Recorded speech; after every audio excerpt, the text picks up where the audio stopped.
Buon pomeriggio a tutte e a tutti i presenti in sala e a coloro che sono in Good collegamento. afternoon to all the people here in person and to the people connected from remote. Thank you for your participation. And this is an initiative to celebrate the 40th anniversary of the creation of this Human Rights Center of the University of Padua. So PFAS are very well known for their damage on the environment and the health, and we're going to deal with this topic in a cross-cutting way and under the perspective of human rights. I would like to thank the participants and panelists who have decided to accept our invitation and share their knowledge and skills. And in particular, I want to thank Marcos Orellana, connected live from Washington. I also say goodbye to Marco Masha, who is organizing today's event. And last but not least, I want to greet and thank Professor Monica Fedeli, Pro-Rector with the proxy on the third mission and relations to the territory, and I give her the floor for her greetings. Thank you very much indeed. Good afternoon to everybody on my behalf and also on behalf of our rector. I'm here to transmit you our greetings. This week is particularly important and meaningful for our academic community and also for the growth and development of science and research. And this is the week of the 800th anniversary and the 40th anniversary of our Human Rights Center. It was established by Antonio Papisca in 1982. And for this university, but also at a broader level, at national and international level, this is a major standpoint for peace, non-violence, and rights to a decent life. So, we are going to talk about healthy life, safe environments, clean environments. And also, we are going to talk about the recent adopted resolution in October 2021 by the Human Rights Council of the UN. And this is a landmarking resolution that acknowledged the right of any citizen of planet Earth to enjoy a clean, sustainable, and safe environment as a basic human right, among the others. And I would like to remind you all of the commitment of this university when it comes to sustainability. Yesterday, we knew that Padova Uni Sostenibile, our sustainability program, supported by Professor D'Apporto, got an excellent score and was considered as extremely relevant when it comes to the proposal or the case study that could work as a role model for other universities. So we are really proud of that, and because we have committed for a long time on the way of sustainability. Secondly, Professor Salviulo already mentioned a very important thing, because today we're going to talk about this very important issue from a cross-cutting point of view, so with a specific focus on human rights. Disciplinarità ha un peso e una portata That significativa nello studio delle ricerche. interdisciplinarity is Escalation che very va dal important when it comes to research, multidisciplinare especially when it comes from e che propone proprio una richiesta che per il suo carattere interdisciplinary, because that entails multifaceted research work, and that goes beyond the often artificial boundaries that we set up when it comes to our research, I mean, sphere. So this is really an invitation to go beyond boundaries. And the center really endorses this kind of interdisciplinary approach. So I wish you a fruitful day for even broader international research in favor of human health. So I thank Professor Salviolo, the director of the center, Professor Marco Mascia for his relentless commitment at international and national level, and also our reputed national and international guests. So, and I really wish you a fruitful study and research. Grazie ancora Thank professoressa you. Fedeli per la Thank you presenza very e per much, le parole Professor alle quali Fedeli, mi for your riallaccio, perché participation proprio and your words. uno degli And I'd obiettivi like di to questa link up to giornata what you è said, quello because di one of the main mettere in goals of this dialogo conference le is differenti aree to disciplinari, have a quindi le debate aree delle scienze among dure, come si dice, several delle scienze areas. della So we have vita the e delle hard scienze sciences, umane. D'altra the parte, life la sciences, but also the human relazione tra sciences. We want them to talk to each ambiente in other senso somehow. lato, On top of sano that, e the diritti relation umani to è health stato environment and the sancito human rights già has been dal somehow 2010, quando officially l'Assemblea Generale delle stated in Nazioni Unite, 2010 con la when the risoluzione General Assembly of the UN, with 64-292, Resolution riconosceva l'accesso all'acqua 64192, potabile acknowledged e the ai servizi access to drinking igienico-sanitari tra water i and diritti sanitation umani as a fondamentali. basic E human poi via right. via fino And then alla risoluzione storica a cui ha we fatto also had the riferimento landmark la professoressa resolution Fedeli. referred to by Professor Fedeli Se of last entriamo October. un momento nel merito, tra i differenti Allow me to contaminanti say a d'acqua few e words composti about perfluoroalchilici hanno attratto the l'attenzione level della of comunità pollution scientifica provoked on water internazionale by su scala globale, perché PFAS. And that rappresentano attracted un the gruppo di attention of the composti international stabili, community hanno un because these ampio are campo di stable utilizzo, sono compounds. diffusi They are nel mondo widely e per used, they are questo il widely riporto o la disseminated in the world. citazione si può dire che gli And PFAS because we sono can say that l'inquinante the perfetto. PFAS Non are hanno the colore, perfect non hanno polluting odore e agent, they sicuramente are hanno reso la colorless, vita più odorless, semplice and da un certainly certo punto di they vista somehow grazie alle loro facilitated proprietà. Peccato the però che life of many thanks to contemporaneamente these abbiano features, gravemente but at the same avvelenato noi time, e il they nostro have ambiente. poisoned us and È our interessante environment. notare che elevate It is important concentrazioni to di PFAS notice sono that state high concentrations of rilevate sia in PFAS siti have industriali in cui been questi si measured not producono, only ma in the anche surroundings of the vicino agli industrial impianti di sites trattamento di manufacturing them, but rifiuti, proprio also per la close loro to the elevata plants stabilità. E quel treating che the waste because they are è highly stable, as I angosciante already è said. che la So principale fonte di what generates inquinamento è l'acqua anxiety da is bere, that quindi the l'impatto main sulla salute è contaminated molto element is forte drinking e la water. So there persistenza is a quindi heavy degli impact PFAS on negli human acquiferi health. può And determinare la so qualità the dell'acqua per persistence tempi of lunghi. Ecco quindi PFAS che in diventa groundwater necessaria una can somehow conoscenza influence approfondita the degli water acquiferi quality delle for a long aree time. coinvolte So it's prima di very poter important to better simulare know il flusso delle water acque ground sotterranee situations nello in local spazio e nel specific tempo e areas per questo before trying to ringrazio il simulate the contributo evolution of dell'idrogeologo. groundwater Un in ultimo space and time. punto, And so we're going la to hear a bibliografia sul hydrogeologist on tema this. è When it comes to robusta the e io per brevità bibliography cito on the solo un topic addendum del is 2020 che very considera sort of anche il caso del important. Veneto, There dove are le many texts, concentrazioni di and in PFAS nel 2020 there sangue was a text sono state about the correlate situation in our all'utilizzo dell'acqua da region, bere and sia there was a da connection acquedotto che da between the pozzi privati, level measured in a blood sia test of l'utilizzo di PFAS carni and the allevate use of in drinking proprio water, o as di well as in vegetali relation to the utilizzati a consumption chilometro of zero.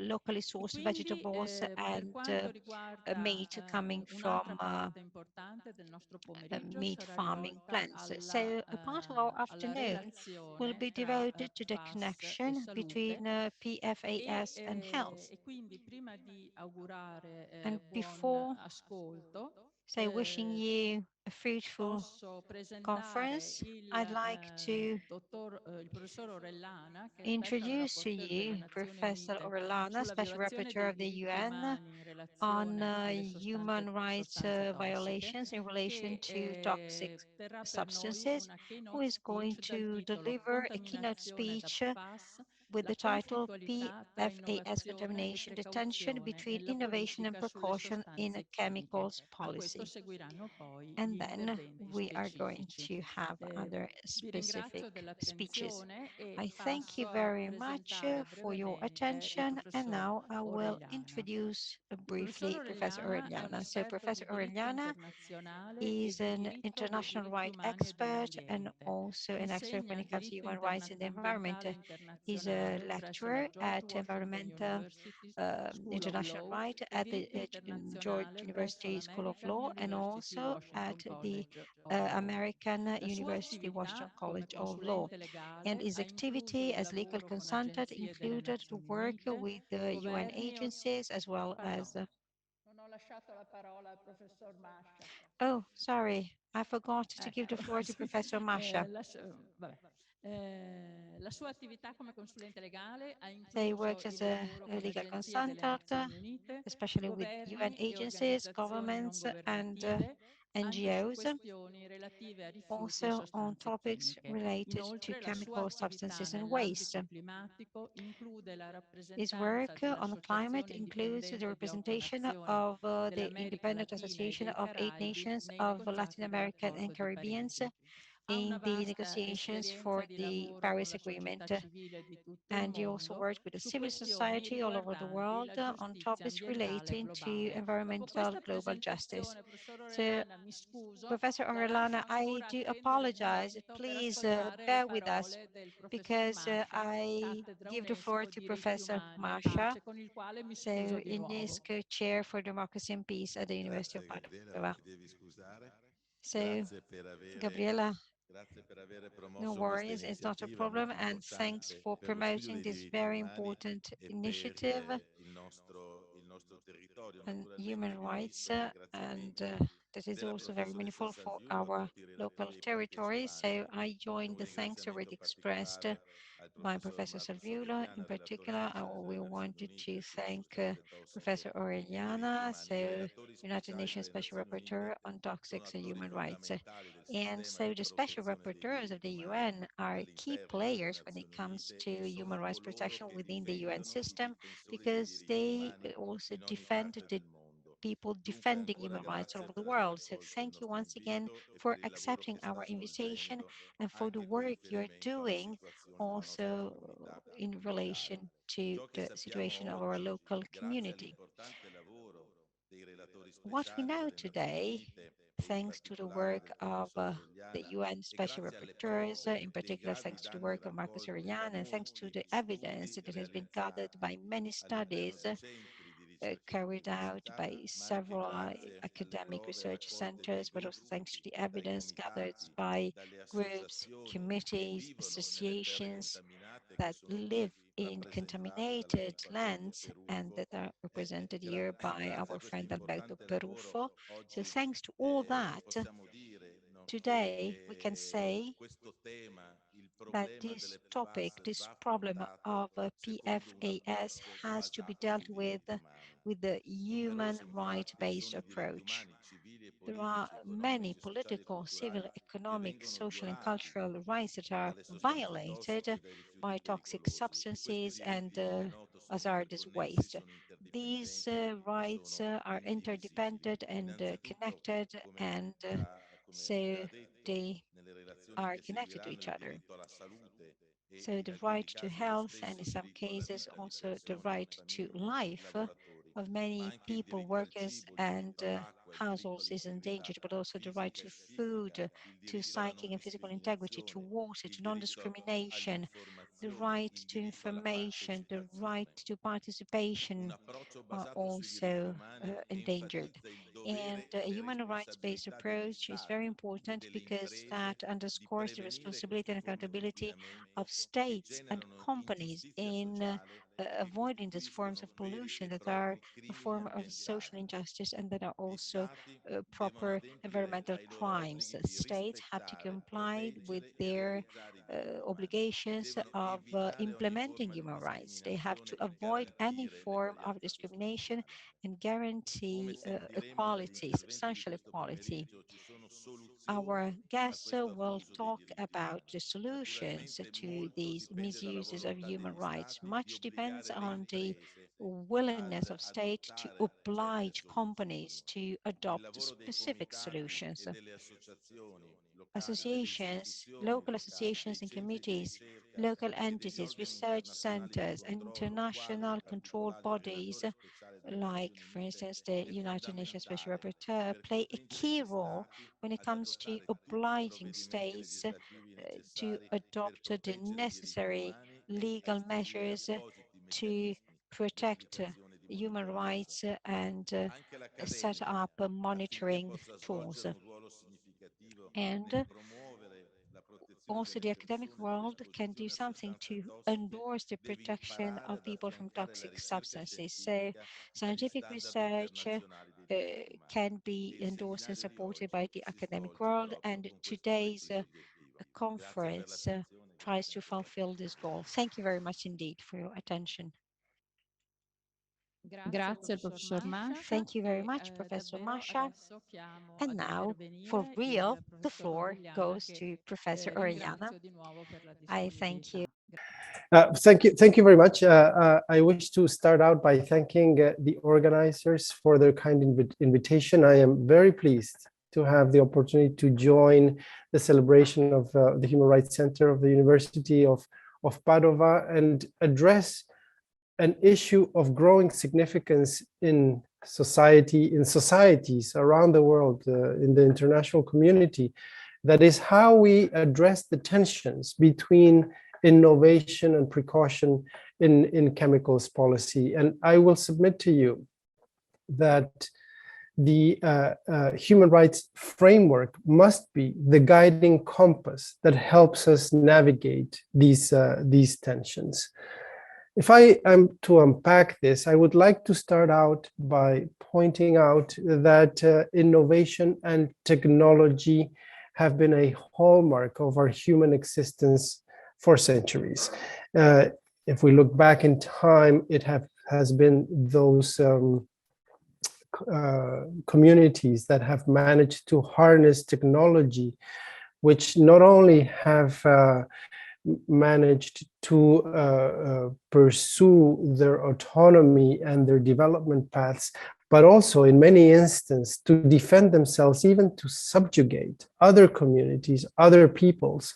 And so there has been, since the age of times, a direct link between innovation, technology, and domination and empire, as well as economic development. Chemicals and society are not alien to these dynamics.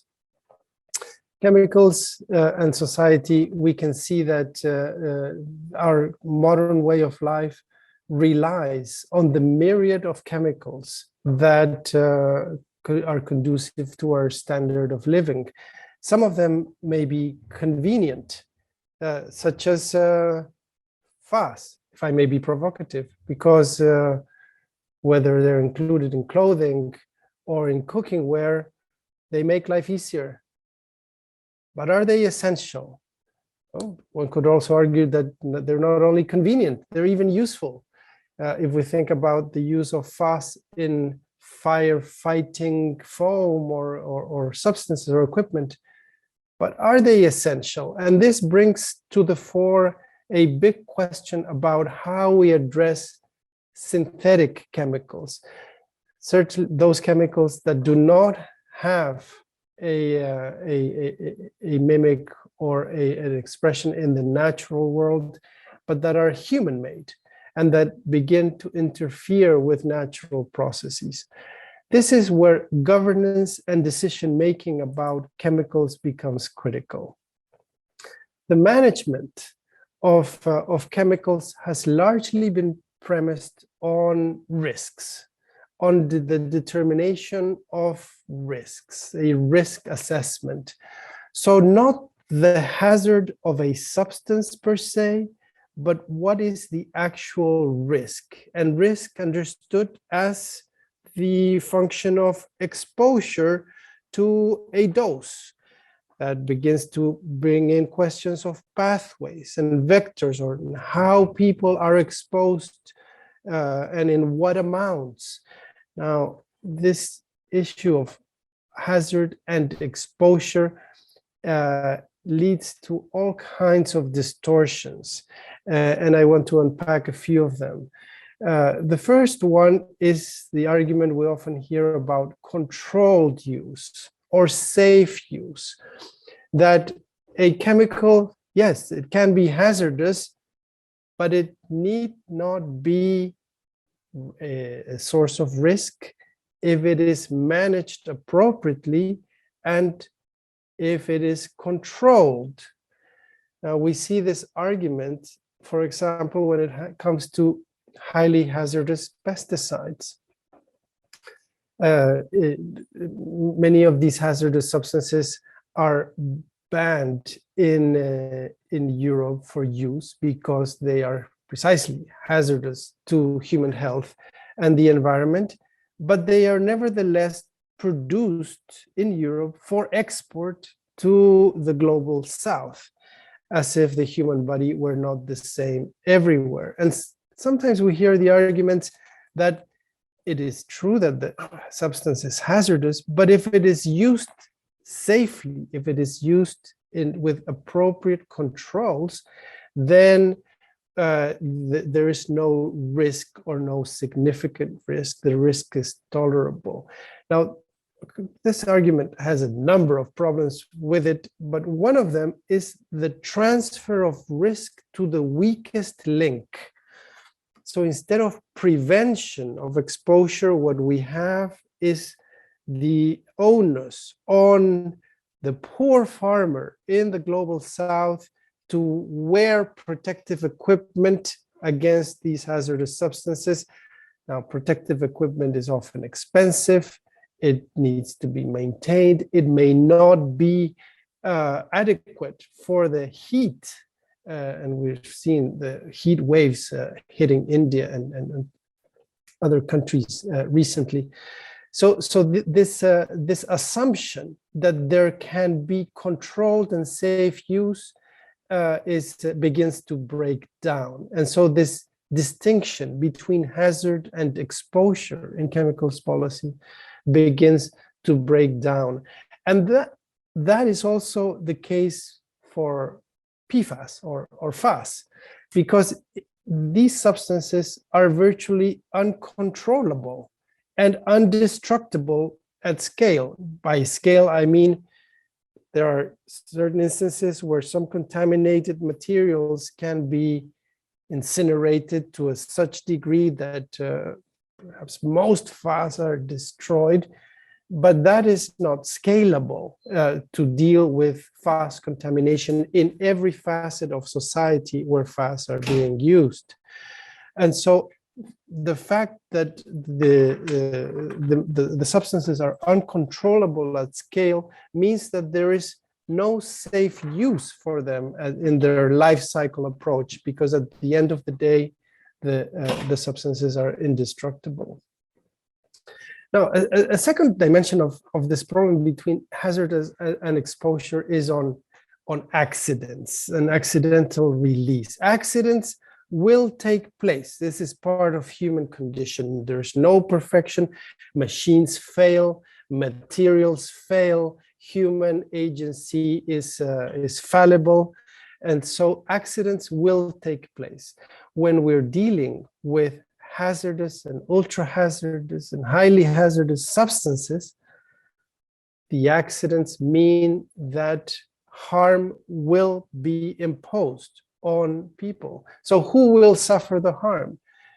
And that's where questions of environmental justice begin to come to be relevant. That is also an area where human rights begins to be particularly relevant. So in unpacking these issues of hazard and exposure, I also want to interrogate the question of dose, because it is often said that the dose makes up the poison. So at a low dose, there's a threshold where the chemical may not have any deleterious effects on human health, but it is at higher doses where the chemicals may be or may become hazardous.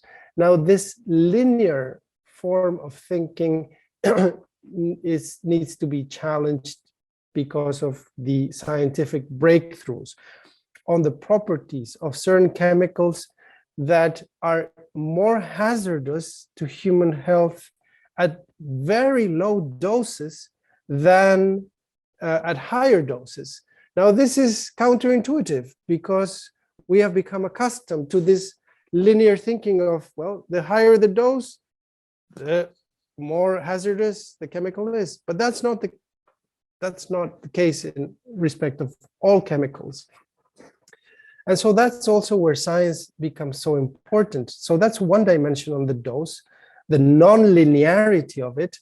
Another is that chemicals combine, and so the cocktail effect can lead to unpredictable outcomes. We just don't know. We don't have enough information. And there are so many chemicals released out to the environment that this cocktail effect becomes ever more real.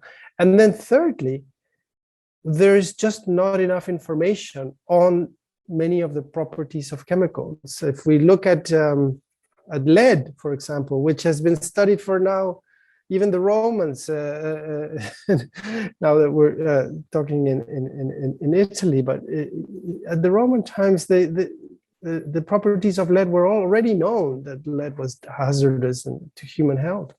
So we have had centuries of study, and in those studies, we have seen that the threshold of what is considered safe has been continuously lowered. There is increasing scientific insights and breakthroughs that tell us how the threshold for lead is lower and lower. And eventually, as happened with a number of chemicals, science is telling us there is no safe threshold.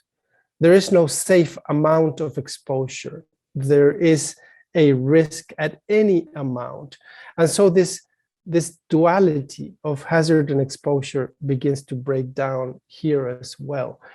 And there's yet another dimension of this duality or tension that I wish to explore, which are the essential uses in society. So essential uses. Now this is something that acquired great attention in the negotiations of the Montreal Protocol on ozone depleting substances. It is something that is being hotly debated in Europe at this time in regards to reforms to the range of regulations and directives under the chemical strategy for sustainability, including REACH for the acronym. And so, what are essential uses in society? And last week, I had the chance to participate in a conference on chemicals policy that was organized by the French presidency of the EU, where this issue was debated. And I heard arguments that that we should look at what activities in society are essential in order to determine whether chemicals can be used in those activities. But with much respect, I would submit that this can lead to absurd results, because there are many activities in society that are essential. Food cultivation is essential in society, but that does not mean that we need to use chemicals or hazardous chemicals, for that matter, in food cultivation. Those are two separate questions.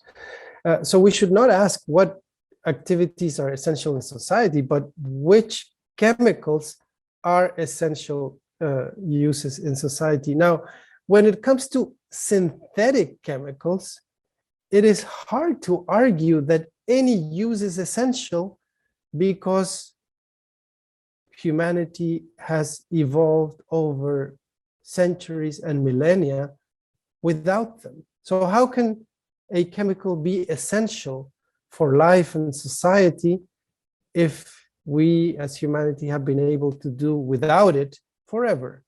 That is the case of Pfas. So they are inherently unessential. It is, I think, very hard to argue that they are an essential use in society. But of course, we will hear arguments that certain use or another needs to have Pfas, and that Pfas, therefore, the production of which should continue.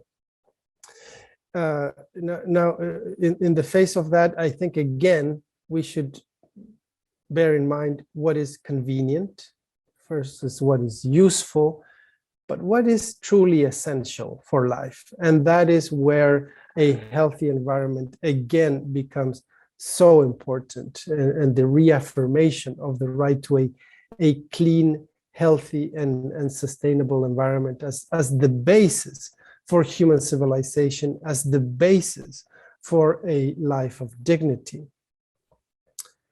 The current approach to chemicals management can be described as a laissez-faire, as an approach where economic freedom and innovation should be given the maximum protection in order for technology to reap for society to reap the benefits of technology, excuse me.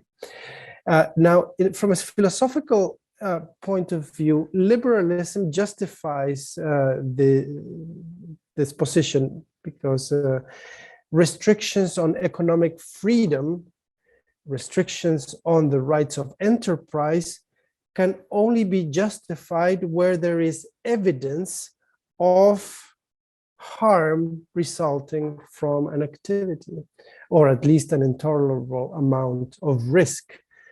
But this is precisely the problem, because that means we're caught in a catch-22 situation of going in circles because of lack of information. We don't have the evidence of harm against the environment and against people until we do. And when we do, it is already too late for prevention. And so people and the environment have already suffered violations of human rights and environmental degradation. That approach is incompatible with the prevention of human rights infringements, where every person is sacred, where the body of each individual is deserving of protection, where physical integrity cannot be abused by the assault of toxic chemicals such as Pfas or others. So we're in a situation, because of this philosophical underpinning, where society as a whole has become the laboratory rat or the guinea pig of the chemical industry. And until we have evidence of harm or intolerable risk, only then can we act. But even then, the evidence is questioned, the science is under attack, the scientists that speak out are under attack. There are firms that specialize in misinformation and seeding doubt. And so even then, when the evidence is there, the responses from regulation and policy are insufficient. I'll come back to this problem of disinformation in a minute. The point I'm trying to highlight here is that this approach is reactive. It is not preventive. And when it comes to chemicals and chemicals policy, we need to account for the science. And the science, for example, very clearly establishes the latency period. We're not in a situation where we have immediate cause and effect manifestation. The manifestations of exposure to arsenic, for example, so the quintessential poison, can come in low doses of chronic exposure after decades, 20 years or more. In addition, it is not just the latency, it is also the irreversible impacts, the loss of lives, the loss of quality of lives, the environmental harm. The example of Pfas is a good one. Here we have evidence of the harms and the risks, and yet there's delay in action. There's delay in regulatory response. Now, why is that? In part, it is because of the disinformation that exists with respect of the hazard profile, with respect to causation, the deliberate attack against science, the diversion tactics that certain industries have applied, at least since the 1950s, following the blue book or guidebook of the tobacco industry, that we recall when tobacco industry was faced with the prospect of regulation, when science clearly outlined the risks and dangers of tobacco smoking and secondhand tobacco exposure, not just the personal ingestion, but the secondhand, the tobacco industry came up with a playbook that has been applied since by various industries, and some firms specialize in selling uncertainty and doubt and obfuscating the science in order to delay or divert attention. And in the meantime, their industries and their clients continue to make a profit on the backs of the health and lives of people. So what kind of tactics? To divert attention, to request for ever more scientific information. It is not tobacco the problem is somewhere else. And in the meantime, we can continue to produce tobacco. To create front groups that appear to be concerned about human health or lung health or clean air, but in reality, they are pushing a narrative and agenda of doubt.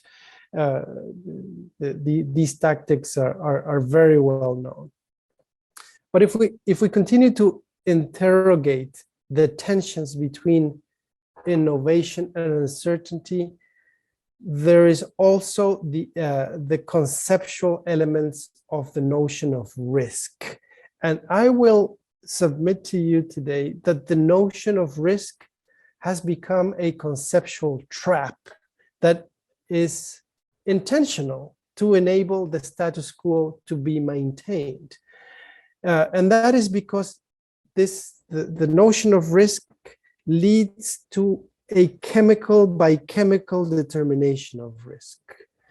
And so if we are to act on one chemical, we need to examine its profile, the routes of exposure, the dose, and every other element that goes with it. Now, I've already mentioned that information is lacking in respect of them, and because we lack information, then we lack evidence of the risk, and then the chemical experiment on society can continue. Now, the UN Environment Program estimates that there are more than 350,000 chemicals that have been placed on the market in one time or another, and there is limited or no data at all for the vast majority of chemicals.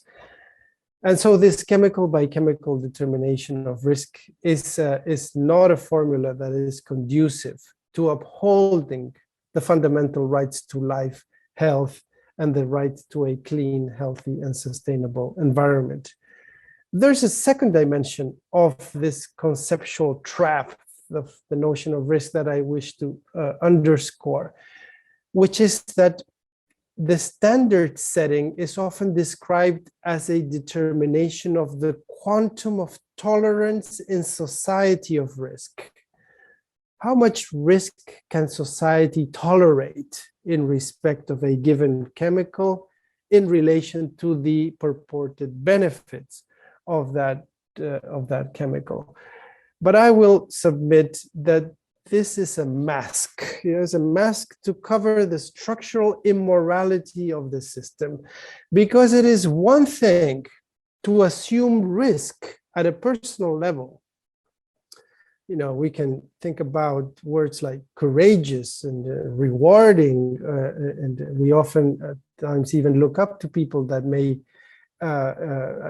assume risk in their personal lives if they manage to overcome obstacles and reward benefits from them. But it is one thing to assume personal risk for personal reward than it's quite another to impose risk on others for personal profit. And that is what's happening today. What's happening today is that we have chemical manufacturers, including Pfas manufacturers, that reap the benefits, the economic benefits of the product they make, and the risk is externalized on the community that's affected by pollution, on the workers that are affected by the production processes and exposure to the hazardous chemicals in those processes. So that is immoral from every vantage point. And speaking about tolerance of risk in society only masks that fundamental immorality. So the notion of risk has become a conceptual trap. And how do we get out of this? How do we get out of all of that? That's where an alternative paradigm to chemicals regulation needs to be interrogated, explored, and ultimately applied. And that is a human rights-based approach to chemicals policy. And there are various pillars that make up for this human rights-based approach that I will lay out in a minute. The first one is the right to science. The human right to science has been, as it were, the distant cousin in the human rights family that nobody talked about or knew, but it is coming back. It is coming back because of the predicament in which humanity finds itself in regards to the triple crisis of pollution, climate change, and biodiversity loss. Just yesterday, we saw the results of the Lancet Commission on Pollution and Health talk about how there are more than 9 million deaths a year in the world that are directly attributable to exposure to toxics and pollution. So that's 1 in every 6 deaths. Now, what does this say about the right to life? That's a big question there. We've also seen the reports of the Intergovernmental Panel on Climate Change on how the climate emergency is putting a question mark on the viability of human existence on the planet. Now, how more dramatic than that can it get? How categorical and imperative in terms of what that means for the call to action. And similar points can be made in regards to biodiversity loss. It is not just humans that are at risk of being wiped out from the face of the planet. It is the life on the planet as we know it. So what does the right to science require? And that is where the contents of the right have begun to attract increasing attention, in that every person has the right to benefit from scientific progress. And for a long time, this has been interpreted in regards to technology and the applications of technology in relation to the dissemination of technologies, and intellectual property rights have been a focus on that. But more recently, because of these serious risks and harms to human rights and human health and the environment, the attention has also been on the science policy interface. For individuals and peoples to benefit from science, the scientific information needs to be translated into actual policies that provide protection against the risks and harms of chemicals. So there needs to be alignment between policy and regulation and the best available science. Now, that is not to say that science speaks with one voice, or is monolithic, or has answers to every single problem in society. But where we do have science, and in respect of Pfas, we do have science, the regulation needs to be commensurate with that science and address the science and be aligned with the science. Now, as I was mentioning earlier, there's a big gap between science on the one hand and regulation policy on the other, and that is no accident. It is the result of the deliberate attack against science and against scientists by firms that specialize in manufacturing doubt using baseless lies. So the spread of disinformation that is aggravated in our digital age through the digital platforms. So the right to science is under attack, but it provides the tools and also the hope that, that humanity may overcome the triple crisis of pollution, climate change, and biodiversity loss. It is not the only element, however, in a human rights-based approach to chemicals policy. We also need to focus on the most vulnerable. So regulatory interventions are needed to secure protection of the most vulnerable. That's where children come to play. That's where people in certain times of their lives need special protections, such as women in puberty, in child, if they're lactating or pregnant, or in menopause, they need special protections. That's where indigenous peoples that may be particularly affected by the disproportionate burdens of pollution may need special protections. So regulations are needed not only for competitiveness or to level a playing field, and that is the driver to a big extent of the European Union's common market, where interventions are justified for competitiveness reasons or to level the playing field. We need to go beyond that, and we need a human rights-based approach that focuses on the most vulnerable. And thirdly, the right to a clean, healthy, and sustainable environment. Now, this requires a non-toxic environment, an environment where people are not going to be prejudiced in their physical integrity because of exposure to hazardous substances. Now, synthetic chemicals, it is very hard to see a place for them in a non-toxic environment. Synthetic chemicals that interfere with nature's processes, synthetic chemicals that mimic the endocrine system. So, for example, endocrine disrupting chemicals that rob children from their childhood because they are forced by these chemicals to grow up and mature more quickly and become adults. And also synthetic chemicals that cannot be absorbed or degraded by nature. And that's where Pfas is the prime example.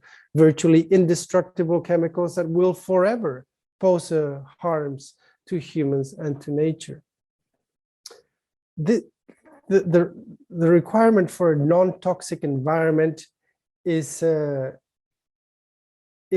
serious challenge everywhere in the world. It is not only synthetic chemicals, which is already a serious problem.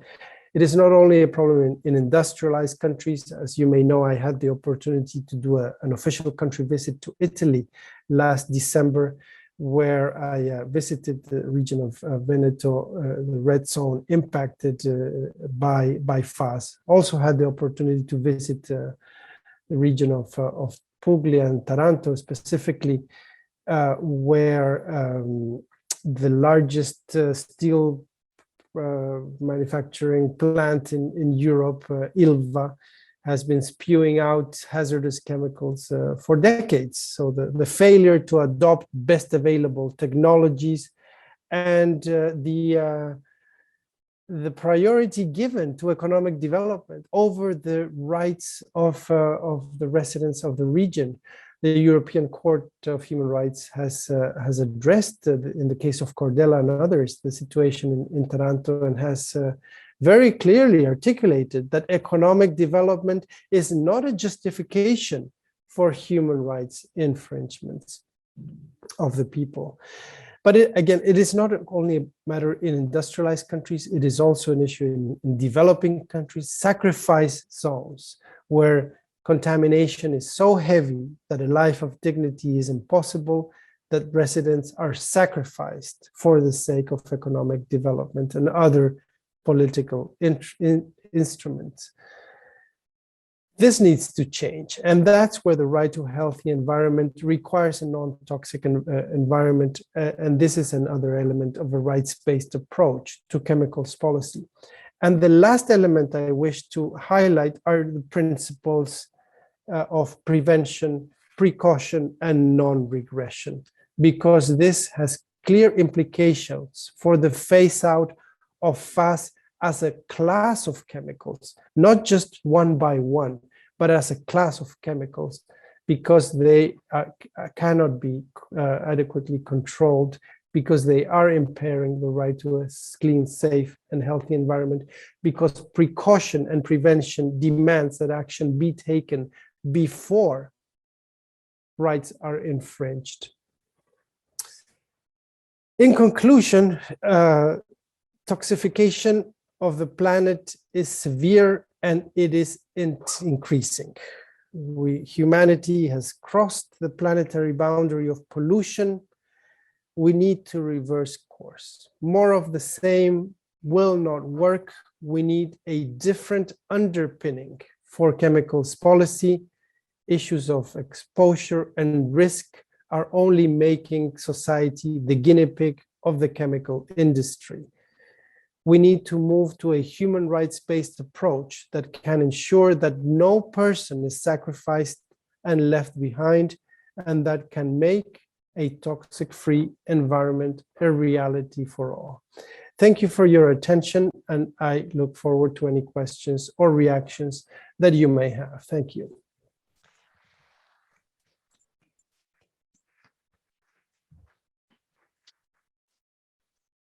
Grazie molto per questo intervento e quindi lasciamo un po' di spazio alle domande. Chiedo se ci sono delle domande dalla platea. Potete aiutarmi, per favore? C'è una persona che ha alzato la mano. Sì? Sì, ok. Buongiorno professor Orellana, grazie. Lei ha fatto riferimento alla sua missione in Veneto nella sua relazione e volevo sapere da lei la situazione che ha trovato proprio dal punto di vista dei diritti umani nei territori contaminati che lei ha visitato lo scorso dicembre. Se può dare una definizione, una sua impressione. Grazie. Thank you very much, and thank you for the question. As I mentioned, I had the chance to visit the Veneto region. I very much appreciate the openness of the regional government to have discussions with me. I had the chance to ask a number of detailed questions. And I also had the chance to go down to the sites, the red zone specifically, and meet the mothers that have organized in order to deal with the contamination of Pfas in the region. I will be presenting my report on this visit, including this chapter, on to the Human Rights Council in September. So in a couple of months. For now, I can already indicate that in the end of mission statement, which is posted on the Office of the High Commissioners for Human Rights website, there are already some indications of some findings which have also been shared with the Italian government. A couple of points to highlight. One is that the contamination of waters in the Veneto region resulting from Pfas is widespread and it is severe. The Miteni plant there's no doubt that bears responsibility. So there's a big question mark as to whether the Italian legal system, in collaboration with other jurisdictions, will be able to hold accountable those responsible as well as the beneficial owners of that plant. That is one clear implication and indication of the situation of contamination in Veneto. Another is that the contamination is not only restricted to the Veneto region. It is affecting the Po Valley more generally in other places. And it is not only a situation of release in the manufacturing of Pfas, which to some extent has come under control as a result of the Miteni plant no longer in operation in that respect. So what are the implications of this? That it is not, as it were, an isolated problem. Instead, it is a regional and national, and in fact, a European Union and global problem that needs to have interventions at all those levels. So I am quite encouraged and looking closely at the development of EU regulation on this. But that is not an obstacle for the national government to take action to deal with threats that Pfas pose to human health and the environment. I delivered this message also in the Italian Parliament when I had the chance to visit the Committee on Environment of the House of Representatives. I very much appreciate the opportunity and the invitation to do so. So that is one implication. And a second implication is that Pfas are used in a wide variety of industries, small industries, medium-sized, when it comes to textiles, when it comes to footwear, cooking appliances, a range of applications. Many of these industries, if we look at a life cycle approach, at the end of the day, Pfas contaminated waste ends up in waste management facilities. These waste facilities produce waters, leachate, so-called, that is contaminated by Pfas, and there is still no technology that can handle this Pfas contamination at scale. So the situation, again, in Veneto, we have a perpetrator, as it were, a source of the Miteni plant that caused widespread, and that is a big problem that needs to be addressed. But the Pfas problem is not just that. It is diffuse, given all these uses and all these places, and the fact that the waste and the leachate cannot be controlled. So that's a reason to phase out Pfas quickly and urgently from chemicals in Italy and in the European Union. I wish to also comment that I was quite impressed and struck by the testimonies that the mothers of children that had been exposed to Pfas shared in a public meeting in the Veneto region. Some of them spoke about their pain and suffering, and how difficult it was to realize that they, through their breast milk, had given Pfas to their babies.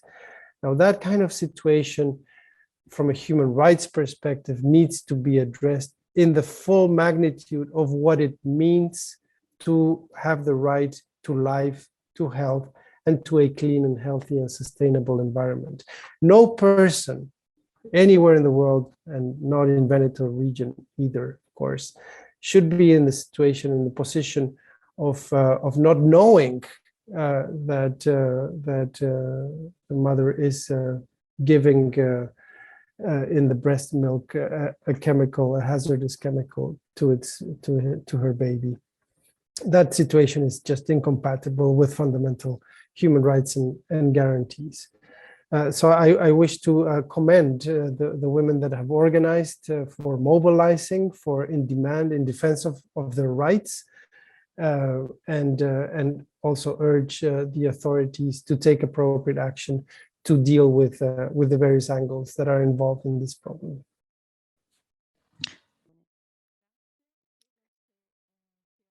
Qualche domanda via chat? Benissimo.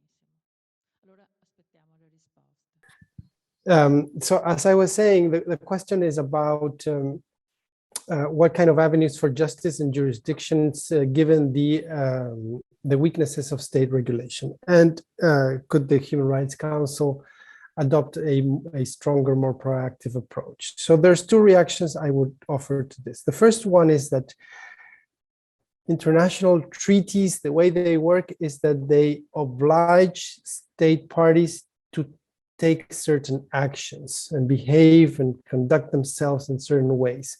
Human rights treaties are no exception to this. They require states to respect, protect, and guarantee the rights that have been recognized in those instruments. And in order to do so, states should adopt policies, adopt adequate norms, adequate laws and regulations, and then carry them out, apply them, enforce them. And when that is not happening, then there is a breakdown of the system. So in the face of weak state laws and regulations, the first thing is for those regulations to be strengthened. It is often the case that access to remedies is the last port of call, as it were. First is prevention, and that requires policies and adequate laws and regulations. Now, that is not to say that access to justice is not important, because it is.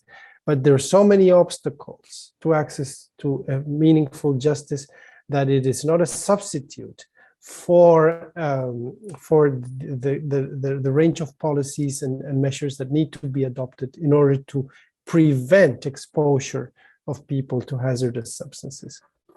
So that is a first consideration. And a second one is on what the Human Rights Council can do.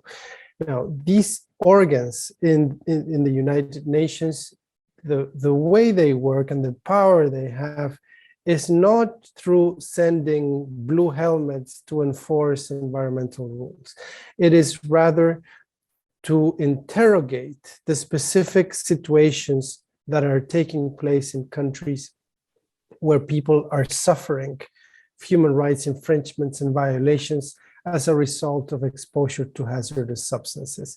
The visibility of these situations is what prompts action, and that is what the Human Rights Council does.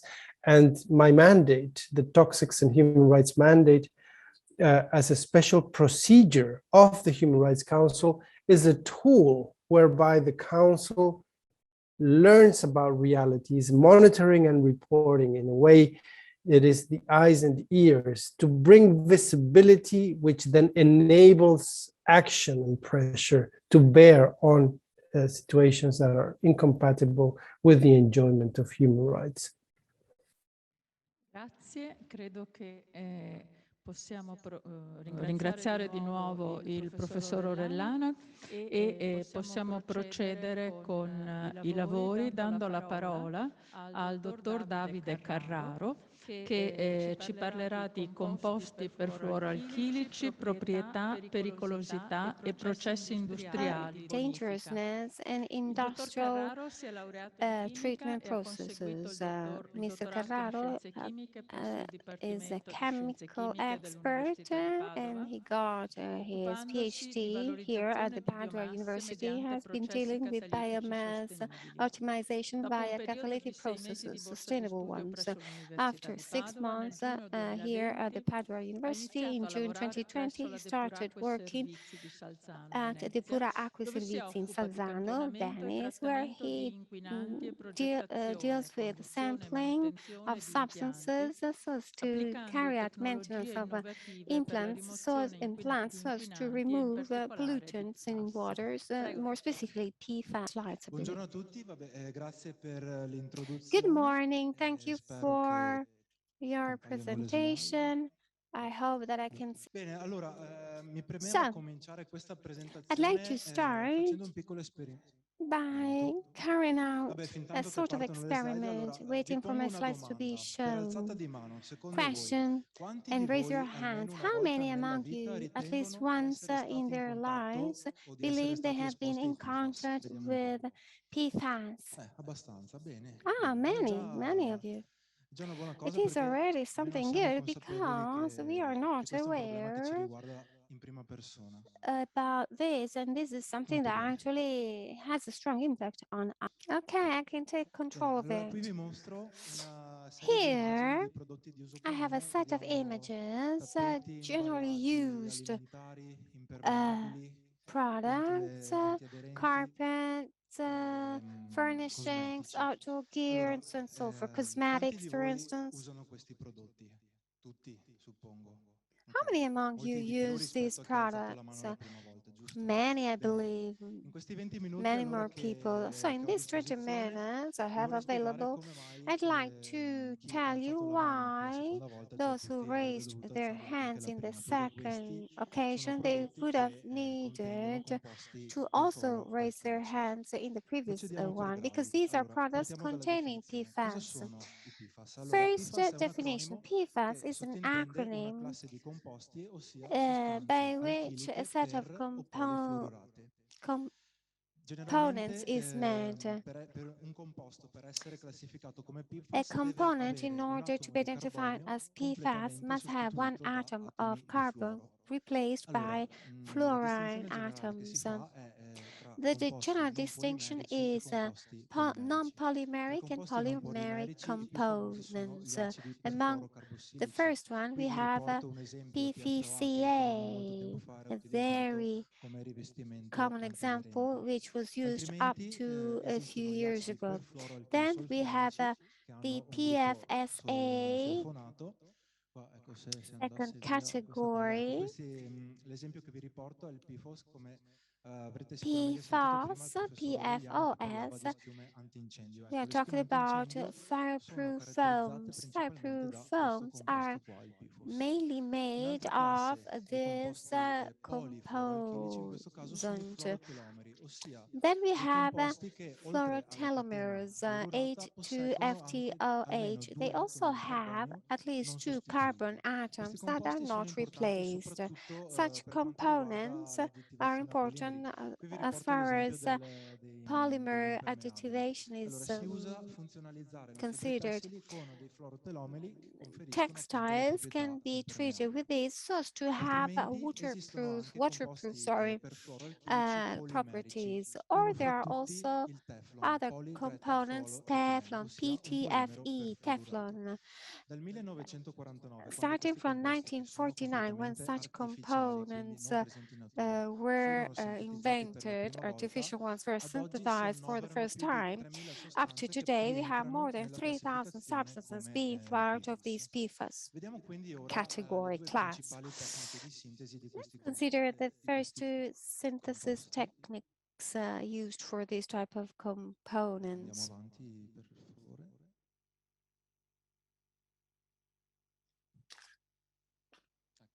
Eccoci qua. Bene, allora, per quanto riguarda la sintesi di PFAS, ci sono due processi There are two con cui si processes possono produrre queste molecole. Il primo processo è for this l'elettrofluorurazione, compound. First one ossia is un processo elettrochimico electrofluoration. che coinvolge l'utilizzo It is an di electrochemical questi process composti qui, che that is sono based on the degli use of acidi such carbossilici non compounds, sostituiti, some e specific mediante acids, reazione elettrochimica con acido and by an fluoridrico vengono prodotti electrochemical degli reaction, alogenuri some perfluorurati, la cui specific idrolisi, ossia reazione con acqua, substances produce are manufactured and with water, we can have these PFAS. By means of such technique, we can have linear or branch type of isomers. Second procedure è una reazione chimica vera e propria, ossia la reazione di chemical reaction. In questo caso abbiamo telomerization. Here we have a telogen and toxogen which are mixed in order to have a telomere, fluorotelomere. In case of PFAS, we have this pentafluorine ethyliodine, and here, in the end, down here, we see the fluorotelomere that can be used so to synthesize these kind of compounds, or we have also another type of polymer synthesis. Why have they been so much used in this type of manufacturing? We are talking about chemical, physical properties. PFAS are actually molecules that have idrofila, il gruppo carbossilato in questo they have the carboxylate group that is the hydrophile part, but the presence of compounds between fluorine and carbon gives unique properties to these compounds, so they are oil resistant and water resistant. Since 1967, these compounds have been approved for the use for many materials. So let's see a bunch of them. So cosmetics and special coatings, pesticides. But what is the real issue? The problem is that these compounds are extremely stable and not biodegradable because they are synthetic. So in the natural world, there are no ways to degrade them. So once they are released in the environment, they do not degrade, they cannot destroy it. And so they simply get accumulated in microorganisms.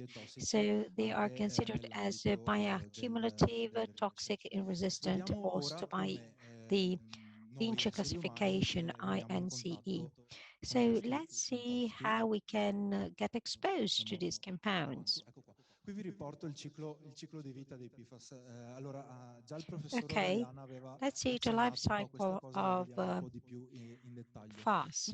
Let's go into more details. So everything starts from the industries and companies manufacturing Pfas and also treated materials. But I want to reassure you, not all materials release Pfas. Many of them are safe, so I mean, there is no specific danger or hazard or exposure. Still, at the end of their life, these materials then get into dumps, so they are disposed of. And with time, polymers can degrade, and that can generate, the terrible, noxious substances called Pfas.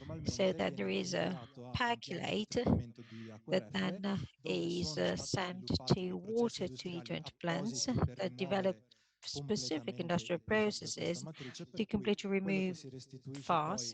So what is then given back to the environment is Pfas purified waters.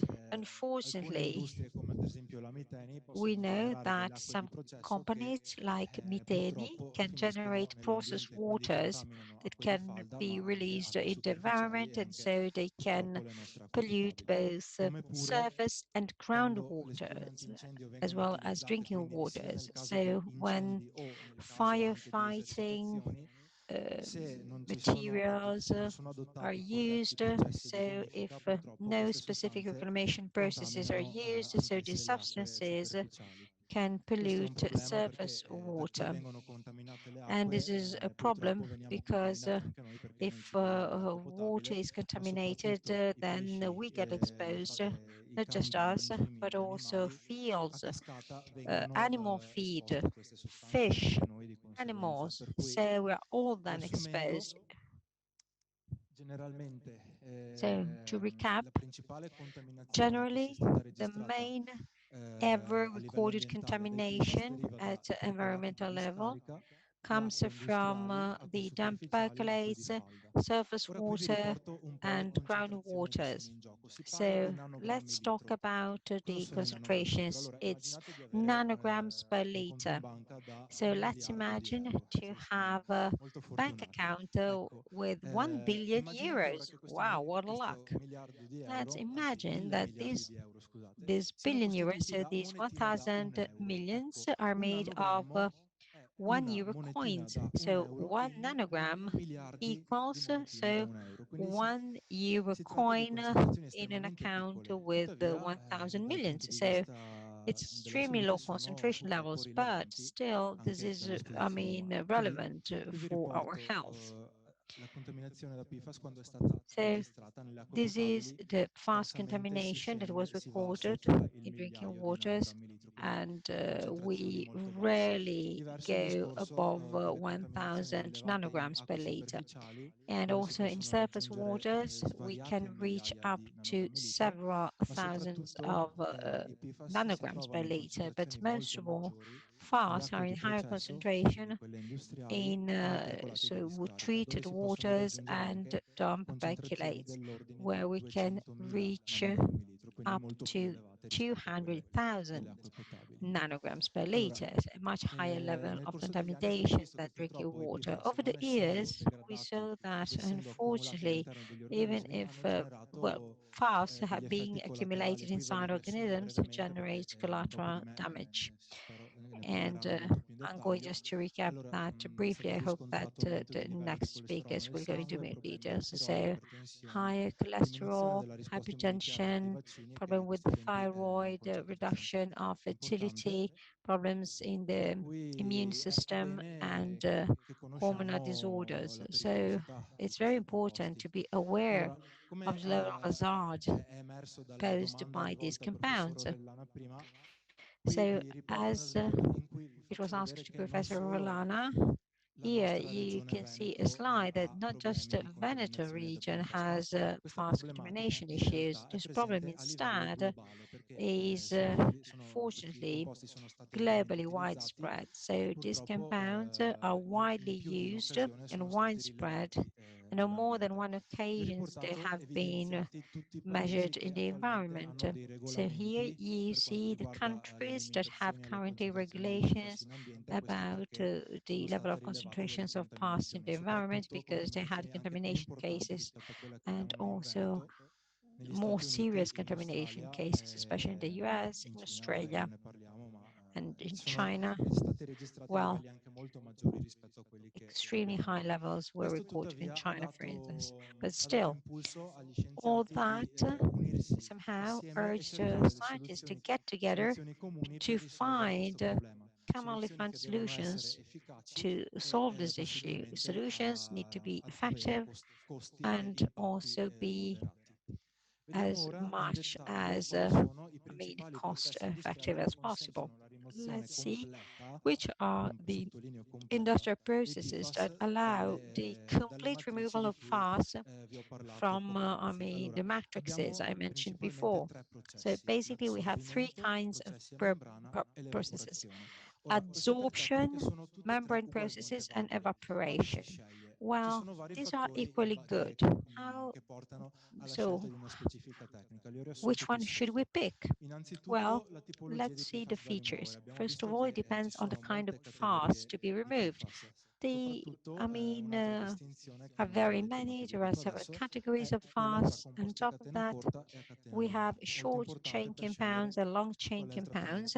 And this is a very important parameter according to which choose the best industrial removal process. And also the matrix to be treated is also very important for the best technique. The presence of competitive contaminants like organic substances or salinity can have an impact on the technique to be chosen. Secondly, we need to consider the plant features, so the capacity of treatment, the transport, and disposing costs of such waste. Let's see the adsorption. Adsorption is based on the infiltration with a specific pad of filter grain material, active carbon, or ionic exchange resin. So active carbon is based on the interaction of hydrophobic interactions between the specific perfluorine chain of the Pfas and another substance. So the ionic exchange resins are the direct evolution of active carbon. So here we have polymers that do not only exploit the interactions between substances, but there are charged groups that exploit electrostatic interactions between the hydrophilic head of the Pfas and the charged parts of the resin. So we can have a high level of effectiveness when it comes to Pfas removal. This is very good for short chain Pfas that are much harder to be removed than the long chain Pfas. And usually you have low investment costs required for this technique. Adsorption is used mostly for wastewater and drinking water.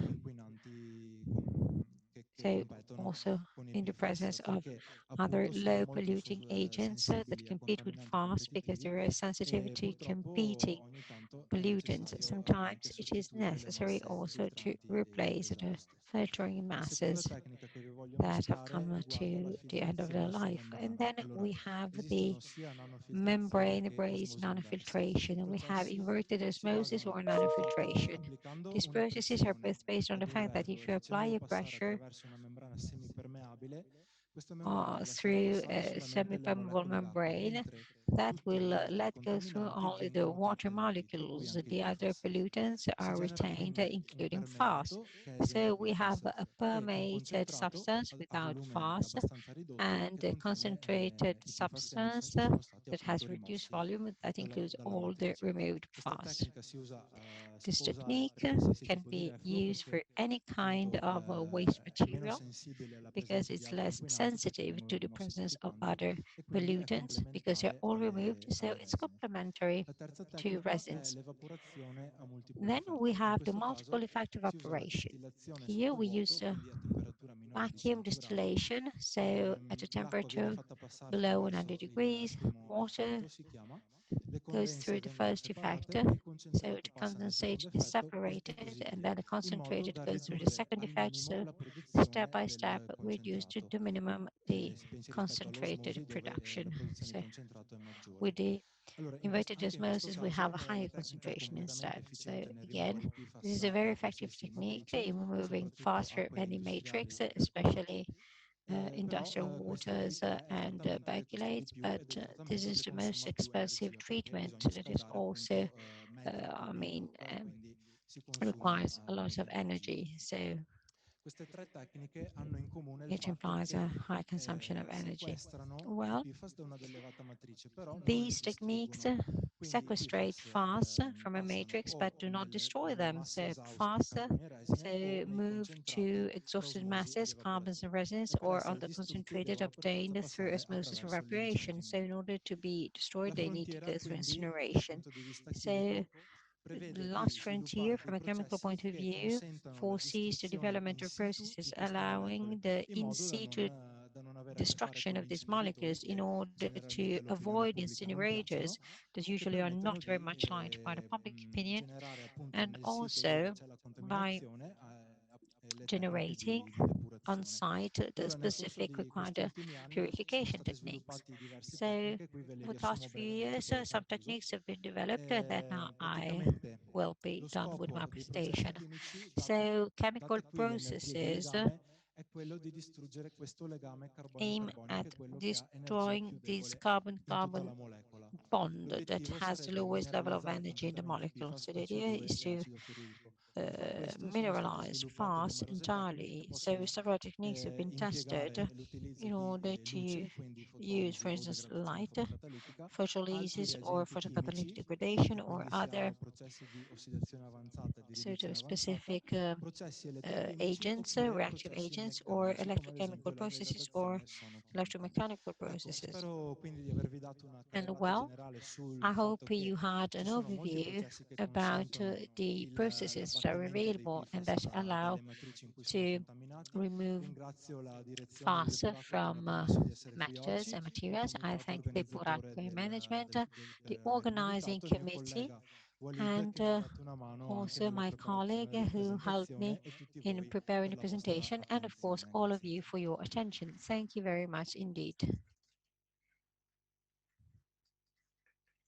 Grazie, dottor Carraro, anche per aver Thank you rispettato i very tempi. much. Siamo però in ritardo, per cui Mr. rimanderei Carraro, il momento but we delle are still domande alla slightly late, fine, so I dopo would le put off relazioni di tutti i questions colleghi, at the con il end premio che of vi the avremo presentation ospiti per un round, aperitivo se and resterete fino alla fine. we will Grazie invite you to a ancora al nice dottor Carraro aperitif e adesso as a sentiamo reward if you will be patient until the il end. pensiero But now dell'idrogeologo. let's Mi listen scuserà il to professor the point Fabbri, of ma view of the sempre per risparmiare hydrogeologist, tempo non mi Professor dilungherò Fabri. So I want to nell'illustrazione del suo delve in profilo. È un illustrating professore di his curriculum. idrogeologia presso il He is a Dipartimento di hydrogeology Geoscienze professor at the dell'Università Geosciences degli Studi di Department Padova. of the Ha University una of Padova, carriera intensa sia and per quanto his riguarda career l'attività is scientifica che per extremely quanto intense when it riguarda. comes to the Dice perché sono scientific vecchio, io activity. non l'avrei He detto says, perché well, siamo my compagni di career has been corso, quindi intense because I'm old. ma Well, I dicevo would ha never avuto ever say so, un'intensa even though attività because sia we were scientifica che university mates. didattica che poi dal punto di And vista so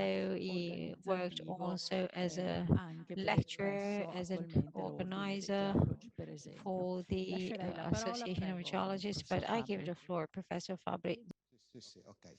Allora, il mio compito qui è di parlare Well, del problema my PFAS, task soprattutto is del to problema tell you more about dell'inquinamento che ha Pfas, colpito but most of all about the Allora, per pollution prima cosa, that il affected this area. compito, il mio First of all, compito è quello di my task ricostruire is il to try contenitore to, dell'inquinamento.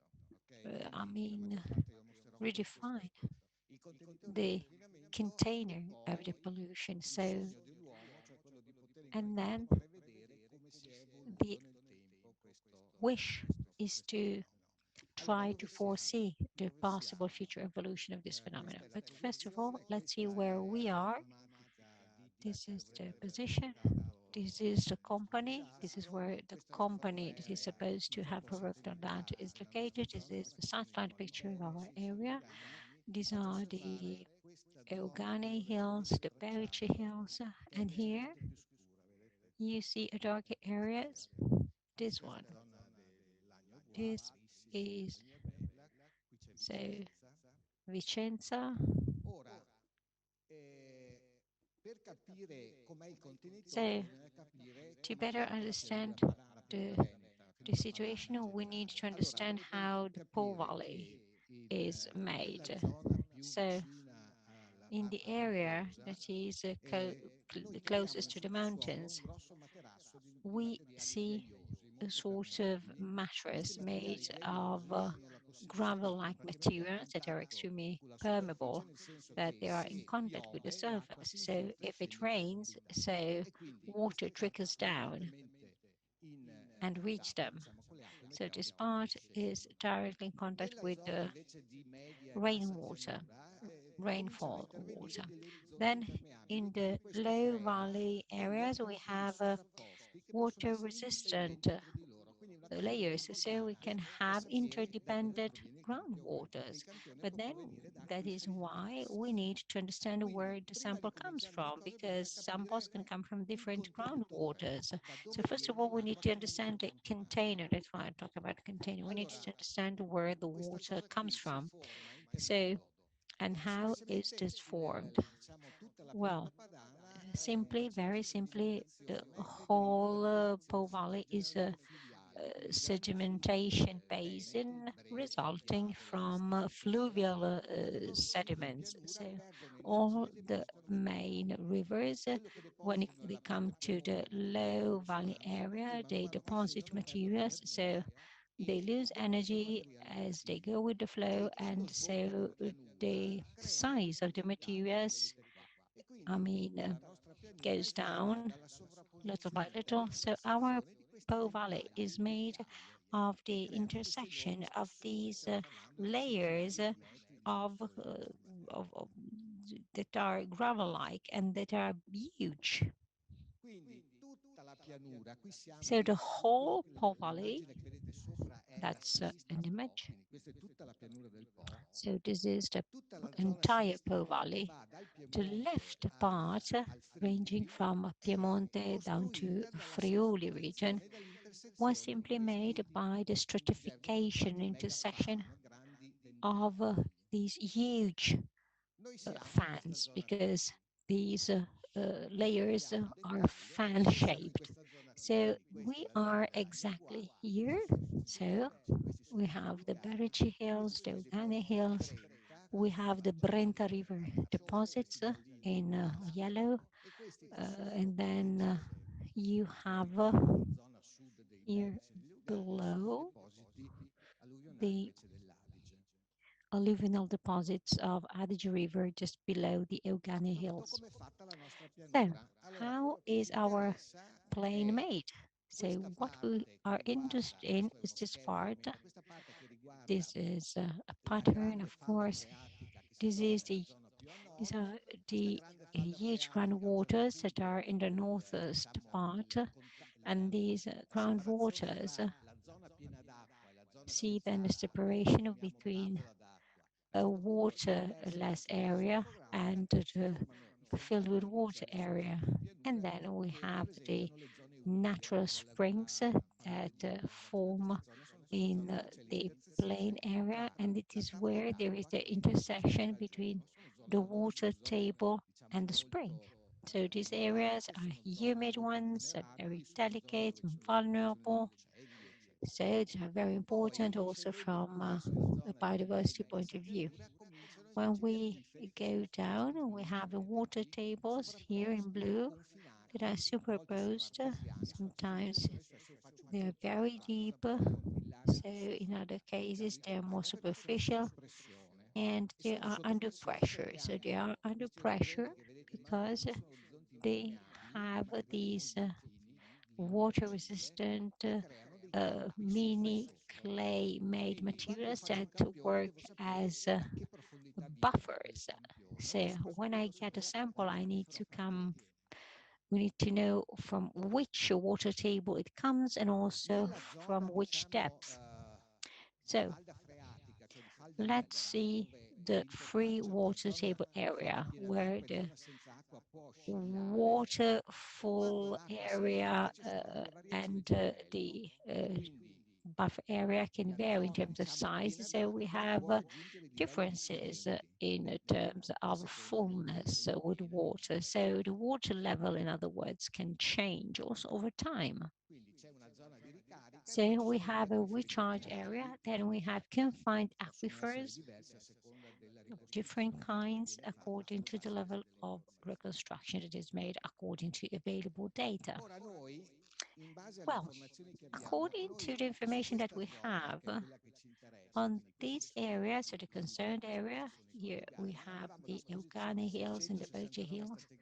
We had 669 stratigraphies made by ISPRA, and also 598 stratigraphies. So stratigraphies are the sequences of materials underneath, and so there are specific sorts of pits that are dug in order to get these probes and this data. So we had many stratigraphies, 1,000 more or less. Some are done at a depth of 50 meters, others at 100 meters, others at 20 meters, others at 150 meters. So they vary in terms of depth.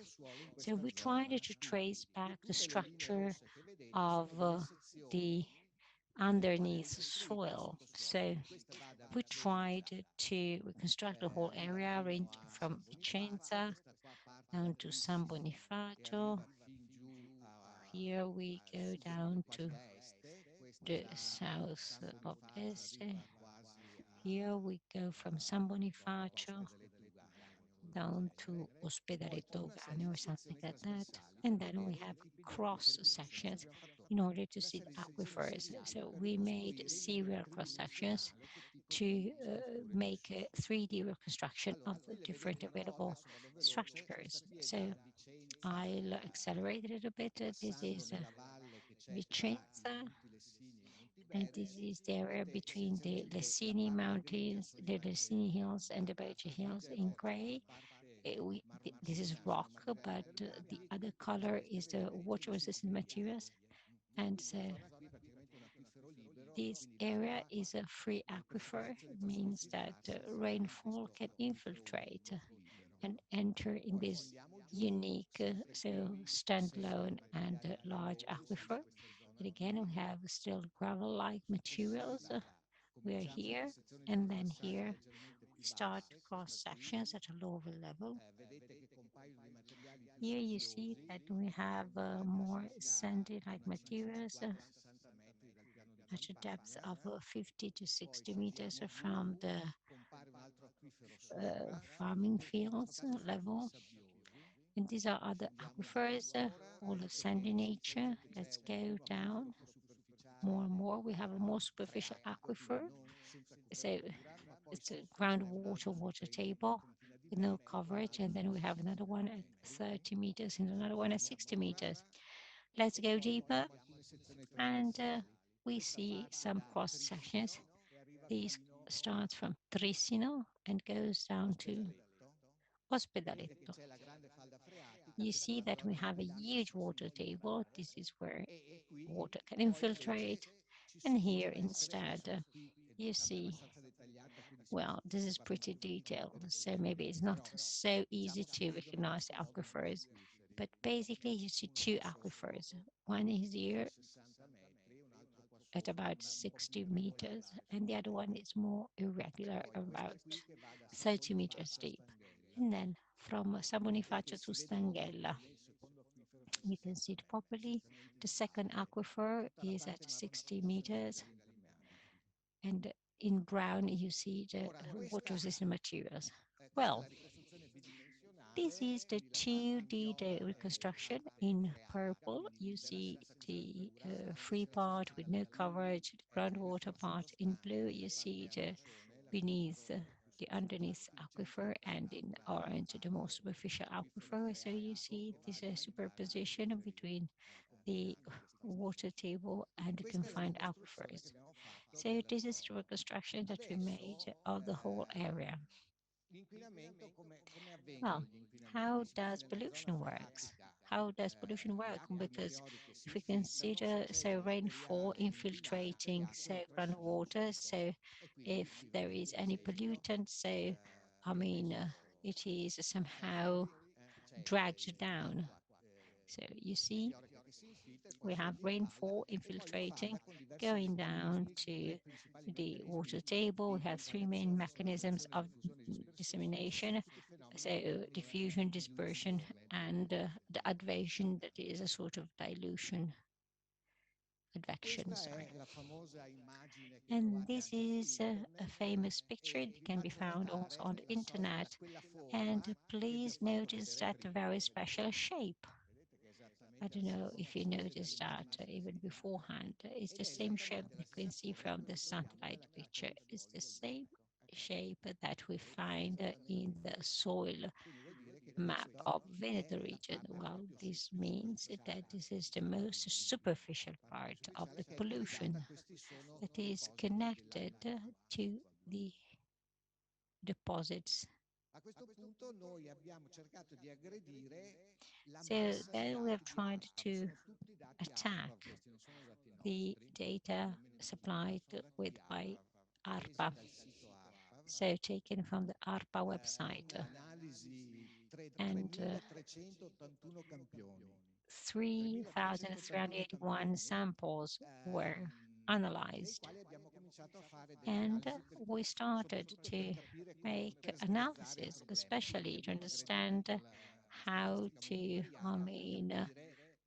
better define the interesting data, to group them and then make simulation to try to foresee the pollution dynamics. So we sampled PFOS, PFBS, PFBA, and PFOS.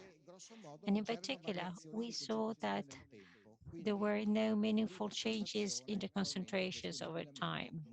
So the first speculation was that it was a very old pollution and no specific variations over 10 years. So we made a cluster analysis and we found three main clusters. The first one has to do with the highest concentrations that are to be found in the Trissino area, but also not far from Vicenza, but also in the Lonigo area. And the second category was that with intermediate contaminations, and the third one with lower contamination. Then we analyzed the main components because we needed that to understand which elements to reproduce. And we saw, for instance, that PFBAs, PFOAs, and Pfas have a statistically similar behavior, so we took just one. Instead, PFOS have a different behavior, so we treated PFOA also for PFBAs and PFBs. Yes, I'm almost done. And then we made up a numerical model to reproduce the flow of groundwater to understand which direction it flows towards. And again, this is the simulated area. This is Trissino. This is Vicenza. And here we have the southern part of the Euganei Hills. This is the flow of the water. So we see that water comes down from Trissino and then gets to the valley, and a part goes towards Vicenza, the other one goes towards Lonigo, so towards the Euganei Hills. And then we made some simulations about PFOS, PFOS, simulating 50 years. So we imagined at the beginning of the pollution happened in the 70s, and then we imagined that the pollution kept on going until 2014, and then from 2014 we imagined that there was no more emission of pollutants, and we saw that we could reproduce very well the actual PFOS concentrations. Unfortunately, we weren't able to do the same for PFOS. We don't know why. We know that there are pretty high concentrations that are pretty different from the actual pollution situation. Well, so let's see the open issues. So is the Trissino plant the only source? First question. Second question. Which is the specific definition of the contaminated aquifers, the first, the second, the third? And last question, what do we know about the pollution situation of the deeper aquifers? That's it, and I thank you very much for your attention. Thank you very much to Professor Fabbri for this focus on aquifers. Keep your questions for the end of the round. So now we have finished the hard science part. Now we move on to the economic sciences that are part, I think, of human sciences with Alberto Lanzavecchia, who is a corporate economist He got a degree at Parma University, and after 10 years roughly, during which he worked in the private sector, he then decided to follow the academic career. So first at Parma University and then at Padova University. And so I give him the floor.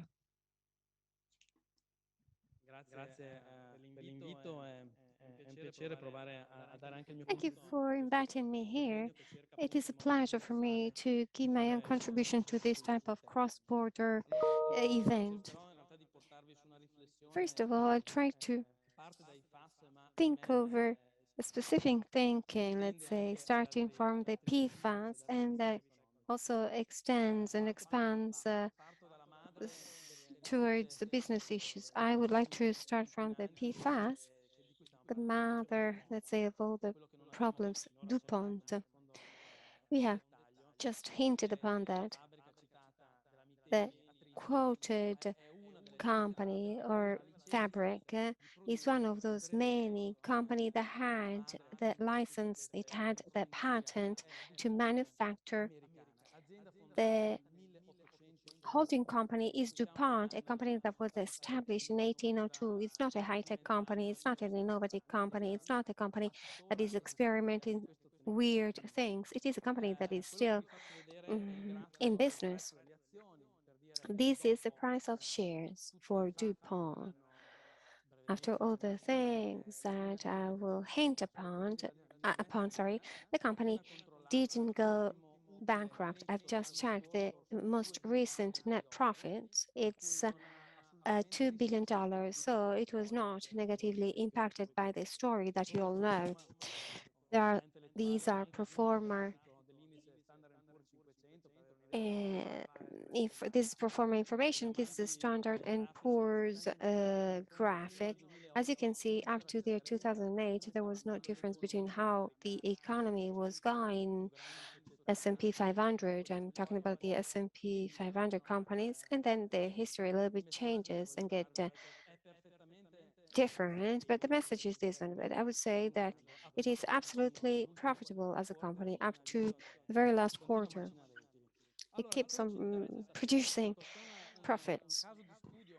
There is a case study that I'd like to use in classrooms if I had the freedom to teach, which I do not have. So thanks to this event, I will try to give this type of teaching starting from the 50s in whatever type of business administration company, in whatever book that has to do with fundamentals of corporate finance.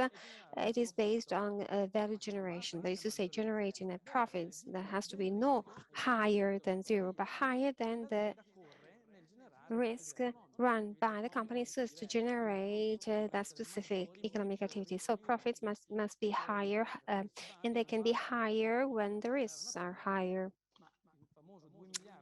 So that famous $2 billion that I was talking about earlier on should be compared to this idea of the amount of risk. 1984, on that day, the board of directors, could be us, for instance, has to decide among 4 different decisions, managerial decisions, decisions that are typical for a company, a running concern. The decision is the following. We do know that it kills animals and human beings. It is a scientific report telling that the PFAS manufacturing in the environment is really absolutely hazardous.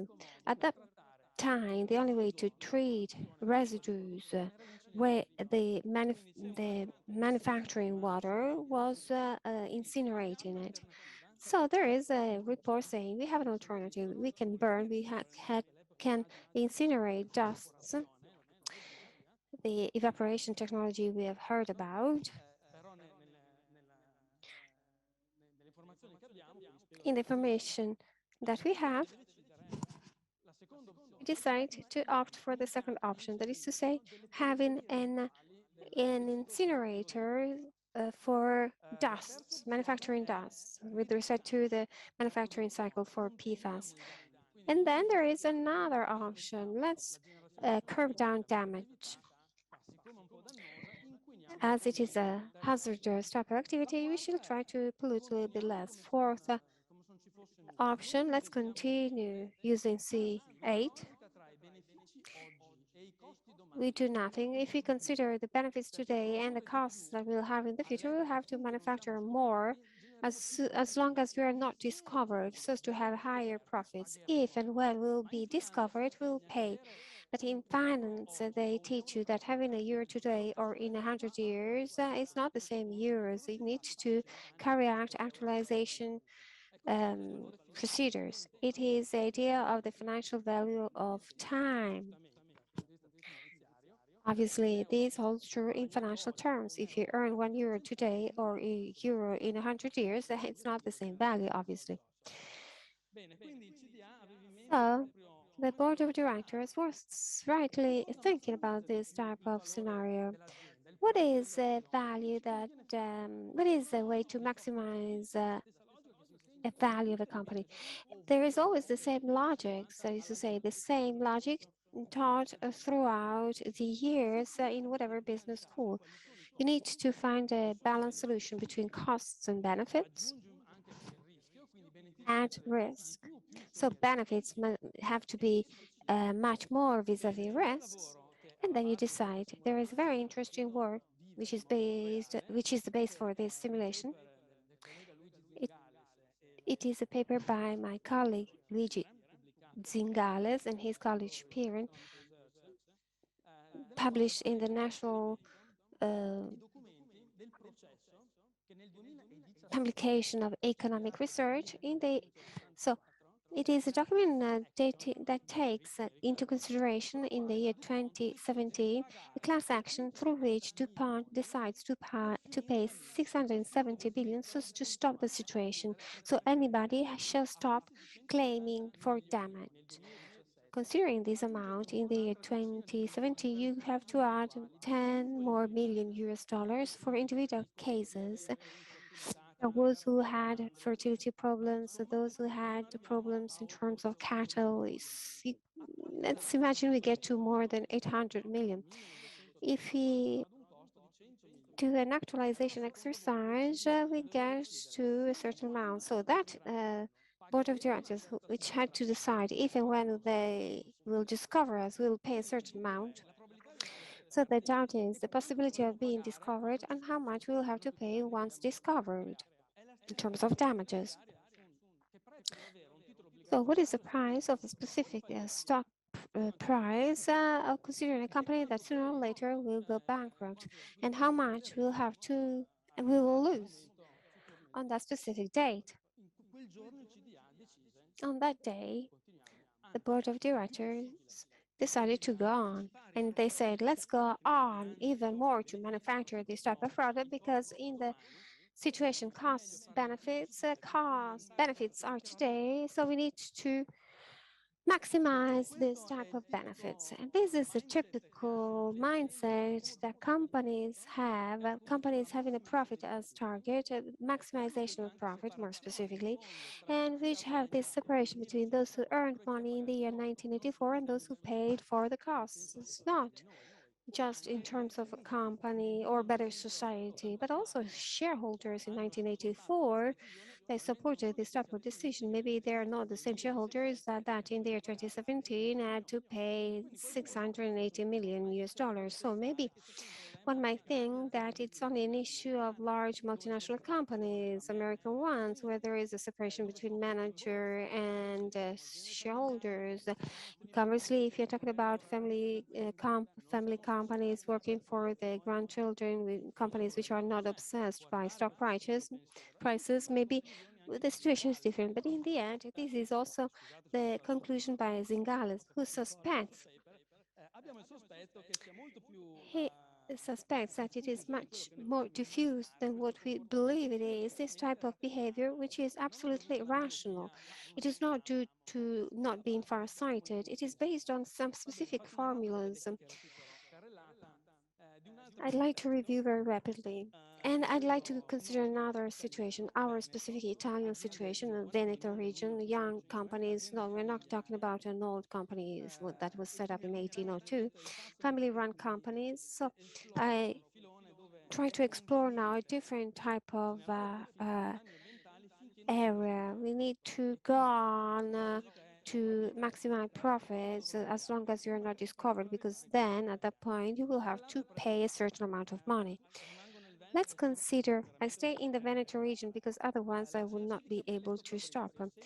CNC by Capiletto Fabrizio, per Numia, in Malcontenta. They make up a product, Conglo Gem. What is this product? It is conglomerates for the building sector, and it is used for building the base for streets. It is used locally, obviously. It is used for the railway station, TGV between Mestre Dolo, here in Padua, and some other streets and roads better in the Veneto region. Investigation is started, and they discover that the trick is to blend in cement some toxic substances substances that, if treated, would have had some specific disposal costs. This company used to pay those who receive the product. Do you want to put your asphalt on the road? I pay for this type of product. In 2009, well, they discovered this thing and they didn't know how to find a solution. The Veneto region has at last allocated, by using some specific funds, 14 million euros so as to start disposal of this type of material that were there in Pernumia, those waste that had to be used in the blending. So maybe this is kind of good news. You should notice that here damages are paid by nobody. Roads do have a Conglo gem. The profits have been cashed in by selling this Conglo gem. It is a criminal type of activity, and revenues have been received by those who have illegally disposed of these waste, and the company went bankrupt. Mistrinaro SPA, they invent real gem. They take waste from furnaces, they take waste from iron molding factories, and they use them for residential purposes, but also for highway type of structures, facilities, the parking lot at the airport. The characteristic here of this type of product is high in terms of acidity level. And as such, it gets crumbled. It is dangerous. It is hazardous if you want to use it in the way it is used. What is the conclusion? It went bankrupt in April 2014. So sanctions against the company are vague and useless. Consorzio Cerea SPA Tabelin Green Line SRL. They invent the concrete green, always the same scheme. They blend waste with material to be used in the building sector. It is used as base for roads just outside in the same area that we have just quoted, unfortunately. It is used in many other construction sites, not just highways facilities, but also in the Emilia-Romagna region, Lombardy region. In this case, the company is still running, and the second degree judgment is still underway. Another example, Adria, business of muds that should be used as and should be defertilized before being disposed of. So muds, they contain toxic untreated substances. This business goes directly in on our tables, dishes, in our dishes. Here we also have professional accident issues because It is a substance that kills for blue-collar workers who have been asked to clean some containers containing this type of product. What do you think about when we talk about this? Our parliament, this is a document taken from the report taken from the ecomafia reality in this region. Damage is here, remains in the region, costs is up to us, are incurred by us, and there is no way to claim for damages, and damages stay there forever. There is a sort of disalignment between this policy or attitude, profits immediately and damage forever, profits for just a few people and damage for everybody. Second consideration, we keep on hearing people talking about green economy, environmental sustainability, as if there were activities which were more or less polluting or more or less in favor of the environment. But then I believe we shall never separate the human rights dimension and the profit issue. We should rethink this sort of hierarchical structuring, these limitations on the economic activities. First of all, you need to have a good plan without a hospitable type of plan. And there are people, and then there is economy. So this alignment should be considered in this order in the set of regulations that we have. But we have 3 points we can start from. After all, we are luckier than other legislative framework, let's say. We need to update these 3 articles. Maybe not many among you can remember them. Article 41, 42, and 44. 42, incidentally, which has been recently modified so as to talk about the environment. The economic activity cannot generate damage to the human health, and private property can be limited if it is not taken into consideration the specific goal. So let's think about abandoned warehouses. In juridical terms, it's meaningless to talk about a private property in those cases. And then the law can impose remediation of land, but there is a negative side. You know, a company that went bankrupt, there's nothing you can get from that. So upstream, you should prevent companies to be authorized to do this and to put the profit target coming before the common good. Those who do not comply with this tenet principle should be excluded from the market. By following this type of logic, PFAS should be prevented from being manufactured. So if that company has been closed by the law, why this product keeps on being manufactured? As we have understood that in Italy, we understood that when there are problems, you go bankrupt and there is nothing that you can do, then we could think about something upstream, to have a fund, to have something so as to have that specific sites remediated, so that once factories have been manufacturing toxic products, so that those areas, those sites can be recuperated, recovered, and get back to a natural type of reality, so that bees can go there again if flowers and green areas are recovered. Thank you, Professor Lanzavecchia, for this passionate type of focus.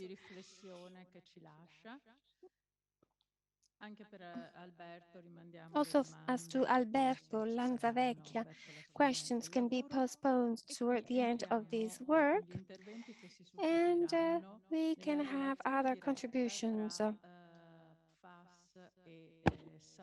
We are now going to talk about the direct connection between Pfas and health. We have Professor Degani talking about the crisis of the welfare state, the right to health, and women's reproductive health. Professor Degani is a professor of the University of Padova. She works at the Human Rights Center Antonio Papisca as Professor Lanzavecchia, and she has been working on women's human rights and feminist topics from 2008 until 2019. She was member of the Steering Interdepartmental Center of Gender Study of the University of Padua, and also member representing the professors at the Equal Opportunities Center of the University of Padua, and also he represented many national and international bodies. Thank you very much, Professor Salviulo, for organizing this event. I'll try to stick to human rights as main focus. And after these very interesting speeches, I'll try to give my contribution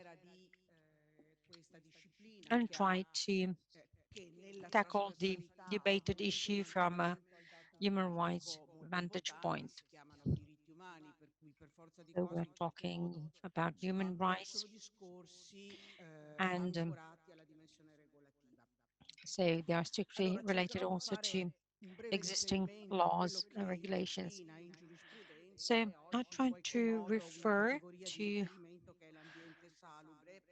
the health environment as a concept of reference. And I would like to link up to what colleague Lanzavecchia said in closing his speech when he talked about the constitution and integration of the environment. And so this is a very interesting fact, and let's not forget how more and more relevant is the environment becoming. And also we have now more and more regulations trying to somehow punish from a criminal point of view the crimes committed relating to the environment, because it's a matter of punishing behaviors that have severe consequences for the environment. So when it comes to healthy environment, this is a category referring to life environment that allows the full development of the individual. Well, I must say that for a short amount of time, I hoped that the pandemic had brought back to the main political debate the importance of health at all levels and of healthcare services. And I really hope that the healthcare management approach would somehow change, because I thought that the pandemic would have made clear to what extent how a proper healthcare structure is important. Well, I hope that for a short time, but then I realized that I was deluding myself, because seeing what is happening now with the war, now, I mean, the agenda seemed to be concentrated on other things, but still, just yesterday we had another 136 casualties because of COVID, but apparently health and healthcare are no more on the political agenda. for now, but still, this notion of health and healthy environment and healthy, life is somehow the application of the WHO definition of health given by the WHO some years ago. So there is a specific part, and in 46 WHO said that health is not just the absence of diseases or deformities, is a set of specific living conditions. So this is groundbreaking, first of all, because it opens up to the rights dimension, especially the right to health that was then deeply considered in the post-war human rights approach that goes back to Article 12 of the Treaty on Social, Economic, Cultural Rights, and each individual has the right to have access to the best physical, mental, and psychic health conditions he can have access to. So it's important to understand what we are talking about. First of all, the right to health does not mean the right to the simple absence of diseases, because sometimes people catch diseases in spite of the promotion and protection of the right to health. But that somehow entails a number of rights, like the right to drinking water, to sanitation, to optimal and healthy working conditions. And again, going back to what Alberto said, we have so many casualties on the workplace. It is a huge national drama, and this is extremely tragic because we are losing sight of the seriousness of such cases, because there are so many workers die on the workplace. So this right does not guarantee, and couldn't do it, by the way, the right to be healthy, but states should act in a cross-cutting way, especially when it comes to specific social facilities, and they should also be obliged to put in place a number of services and activities that contribute to the implementation of this right. So it's an obligation with respect to the outcome, not with respect to the means, because we always have these two categories: obligation of means and obligation of outcome. In this case, when it comes to the right to health, it's a category of obligation of a result of outcome. Why? Because when it comes to this specific category of rights, we have the progressive realization that is the logic to be followed to implement the economic, social, and cultural rights. This is something that cannot be done in the short term, but the obligation to implement basic freedoms and rights as established in General Comment 14 of the Pact on Social, Cultural, and Economic Rights cannot be derogated. So complying with human rights, complying with the right to health means that a state should not directly or indirectly interfere with the enjoyment of such rights. What does that mean? It means that it cannot discriminate. There cannot be specific situations, environments, categories of subjects that enjoy a certain benefit and another category that does not enjoy that benefit or is classified as minor.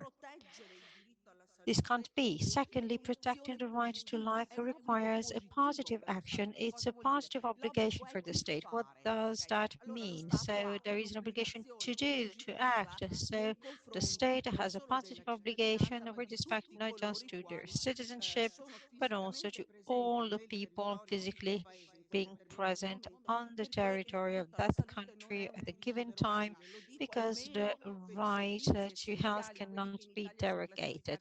I say it specifically as far as basic essential rights are concerned, because those are the key basic services everybody has access to, even illegal immigrants.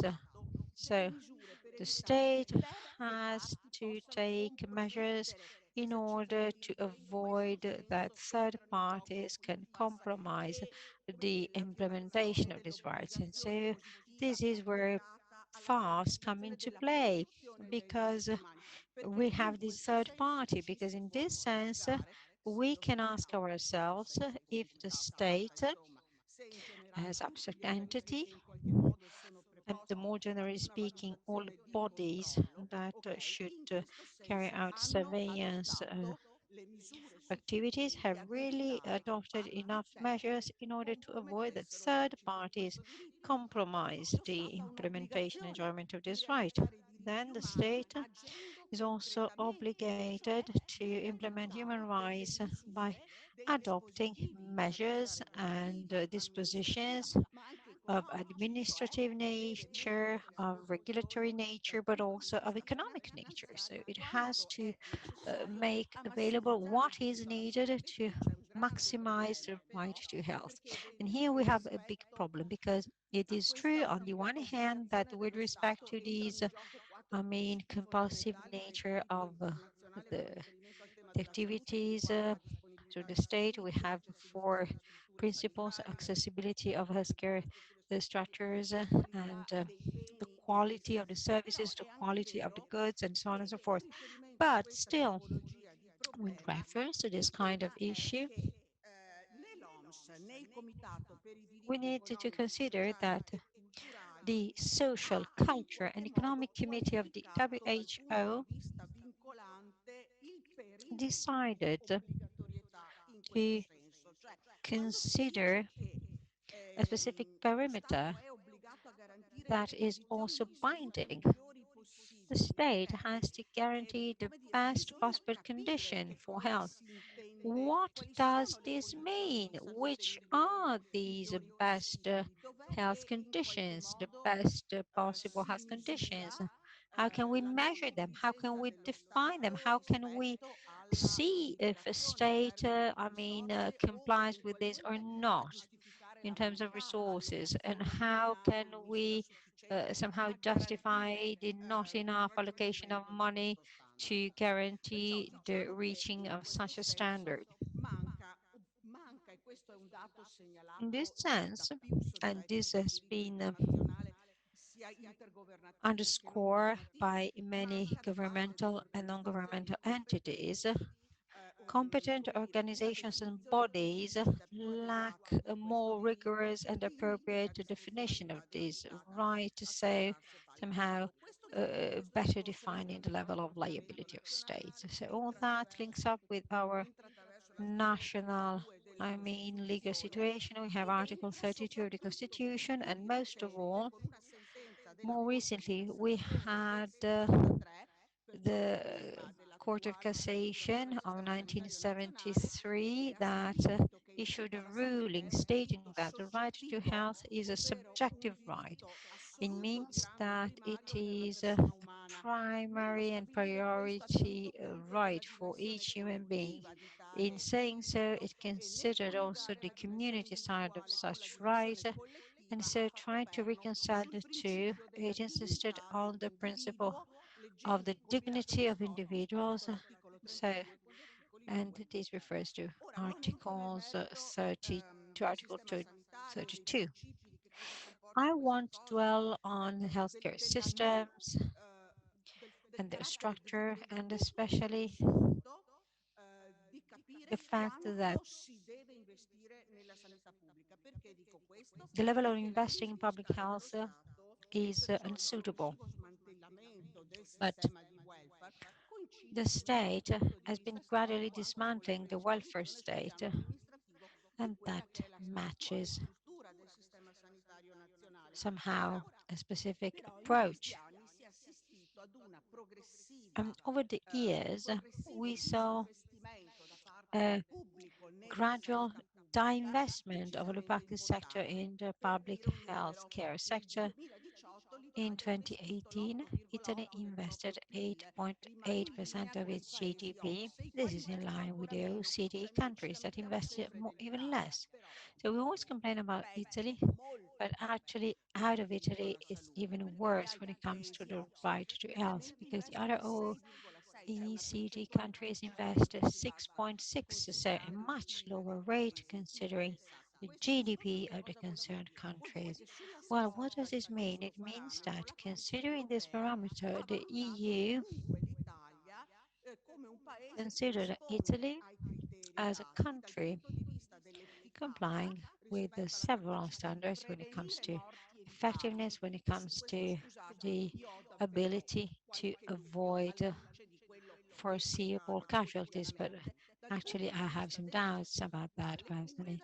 When it comes to also accessibility to healthcare and resilience, so the ability to somehow sustain and tackle unexpected crisis. And I must say that as to COVID crisis, well, we did not that bad.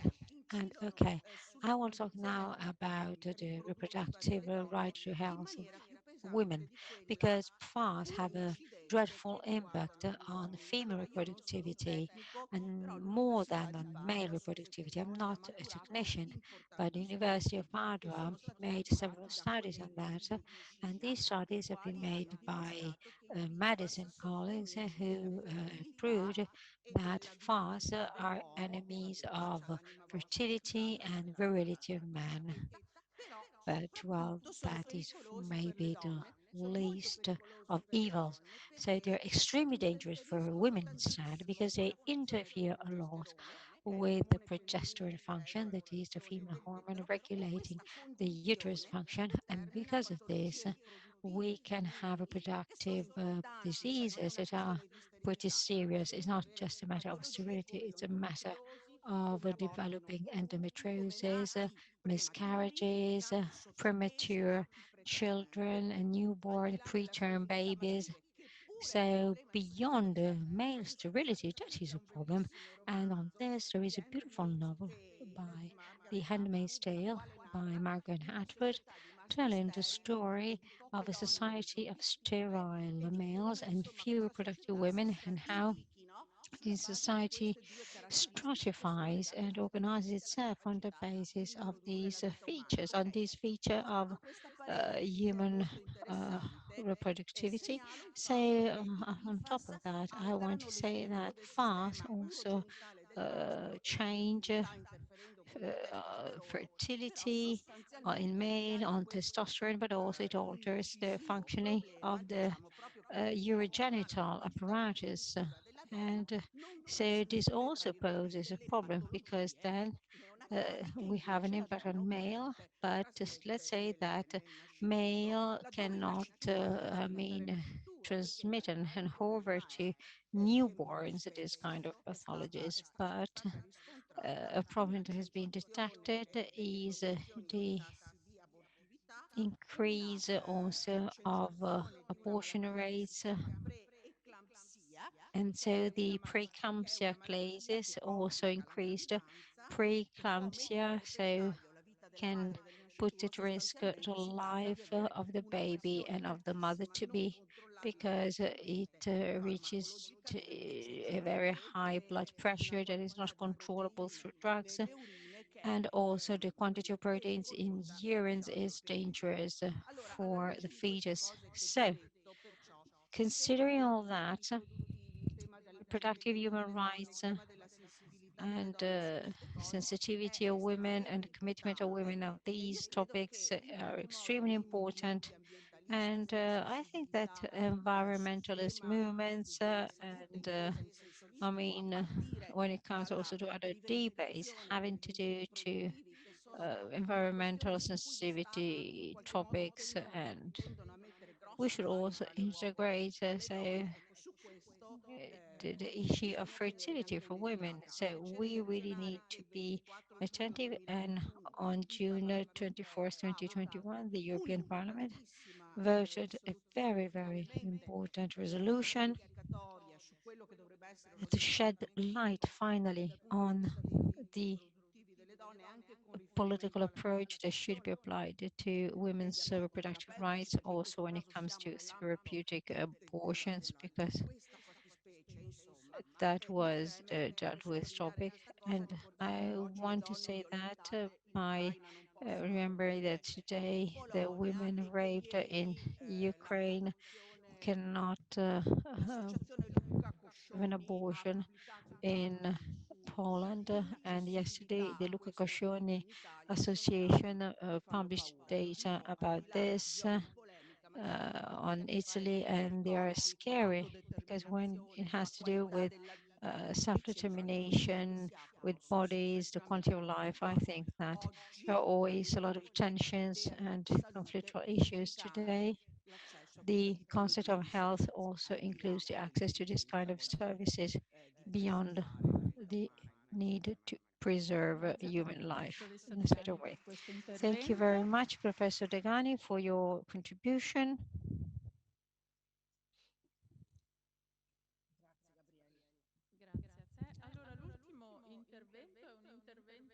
I have the last speech entitled Denied Prevention, Pfas, the Right to Health and Public Policies in Veneto, by Roberto De Vogli and Alberto Peruffo. Please come here to stage. Roberto De Vogli is a professor and researcher on global health and psychology of power at Padova University. He has a PhD and a master at the California University in Los Angeles on global health, and he dealt with the economic, social determinants of health and sustainable wealth.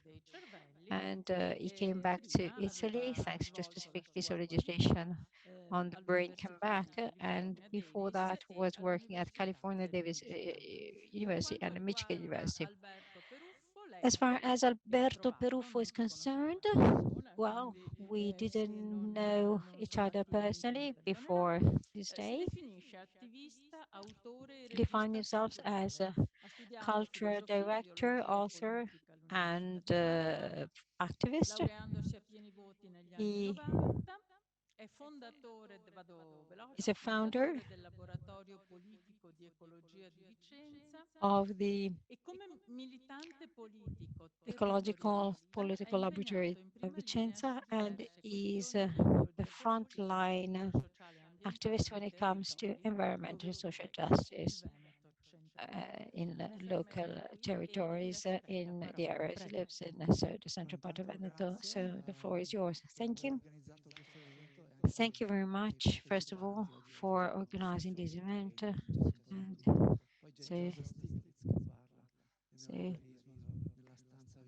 so we have Justice Stiglitz and just next door talking about liberalism. So thank you for staying here.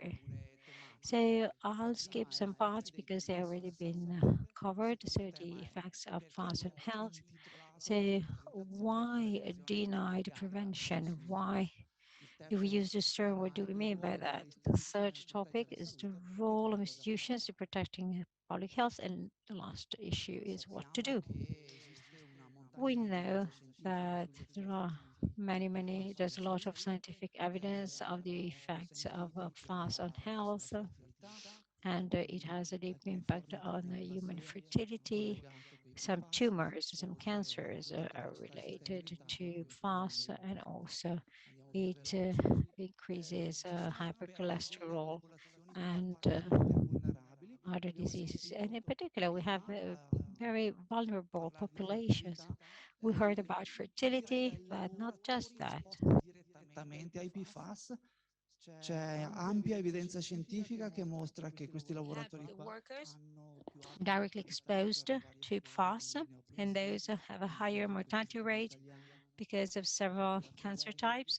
That was an Italian study, but also when it comes to kids and pregnancies, there is a low weight at birth. The low weight of birth is a risk factor for many, many diseases, as hypertension, diabetes, obesity, and so on and so forth in adult life. So these risk factors can generate vulnerability in the long run. Then we have farmers. Farmers are another very vulnerable population when it comes to risk. This study was published some years ago, and concentration of Pfas in the serum of farmers are higher in some areas. So why do we talk about denial prevention? First of all, because information education to health with citizens is a weak point. As the special rapporteur of the UN said, there is this report relating to his visit in Italy in December 2021. In 2013, the National Research Center informed the regional authorities of Veneto of the presence of Pfas pollutants, but authorities didn't inform the citizens about this pollution and the specific related risks. As a spokesperson of the No Pfas group said, we couldn't choose whether to drink or not the polluted water from 2013 to 2017 because the drinking water was considered as good. Nobody told us that it was included in Pfas. And then the Italian Association of Epidemiology published this article saying the communication with the population has always been reassuring, and those who were talking about these problems were defined as alarmists. Well, it reminds us something about COVID. Some mayors even protested in public squares with water jugs and glasses, saying that public water was safe, drinking water was safe, tap water was safe. So we think that prevention was denied because of the regulation. Domenico Mantuan, former health secretary for Veneto region, in the foreword of these WHO reports, said that the response of the region was accurate and wonderful implemented, not only in terms of scientific accuracy, but also in terms of ethics and behavior. See, well, the arguments of the region, say, on the false crisis. So they put filters, and certainly, according to this analysis, that brought about benefits in terms of concentration of Pfas in water.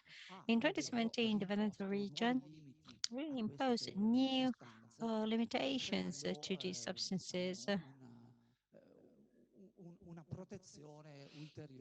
trying to provide further protection to citizens. Instead, in spite of all, and this is the same author as the previous mentioned reports, that until 2013, no public entity worried about Pfas, even if the methane production were well known and authorized for years. And in spite of the fact that some studies on the water table contamination had been sent to regional institutions years before, so earlier on. Too little, too late? Well, another piece of evidence which is very important and make us think that maybe actions were insufficient and not timely, well, has to do with the US. In the 90s, Robert Guillot files a case against DuPont for false pollution.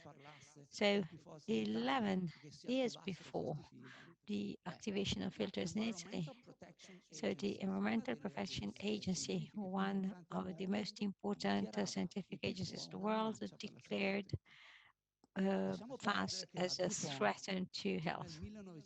And in 1961, already DuPont knew that Pfas so generate liver troubles in mice, dogs, and rabbits. Roberto talked about the role of public companies that I would integrate in a psychopathology of power issue. Let's talk about public entities. Which are the public entities that are closest to the notion of health protection in Italy? We have Istituto della Salute, then we have the epidemiologic services, ARPA, and then we have municipalities and regions, and then universities, like the University of Padova and the University of Venezia, for instance. So why is it said that public institutions did not intervene timely to protect public health? This is my question. Well, unfortunately, I don't have any answers, but I like to start talking about this with you, with citizens, with municipalities, with the region that I hope could be here today. But I made three speculations. So speculation number one. So the domination of the biomedic model of the disease, it's a reactive model that is activated and triggered only when there is the onset of diseases. So got it over on the prevention approach. The second speculation is that somehow the right to profit just was considered as more important as the right to health. So there was too much influence on governments and governmental agencies up to sort of carry out the so-called corporate culture in spite of health protection. Then there was a psychology of deference, so being deferent to economic and political powers. So knowledge became a sort of subject of power.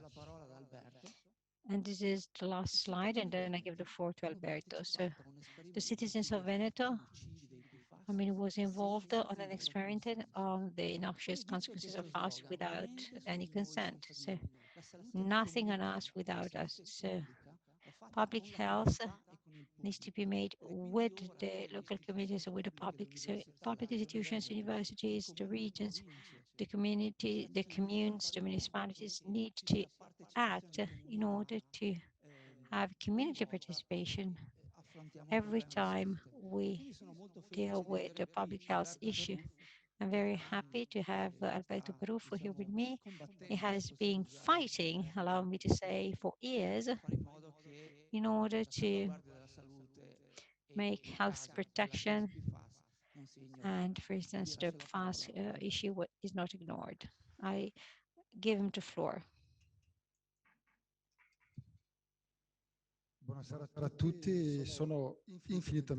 Good evening. I want to express my thorough thanks to the Padua University and to the Professor Volli for having invited me here. You know, I'd like to give the voice that is typical of the civil society, the grassroots. I'd like to start from what I've just heard. The last 3 minutes. I'd like to start from Mrs. Professor Degani, telling her that women were the true first line in this type of battle.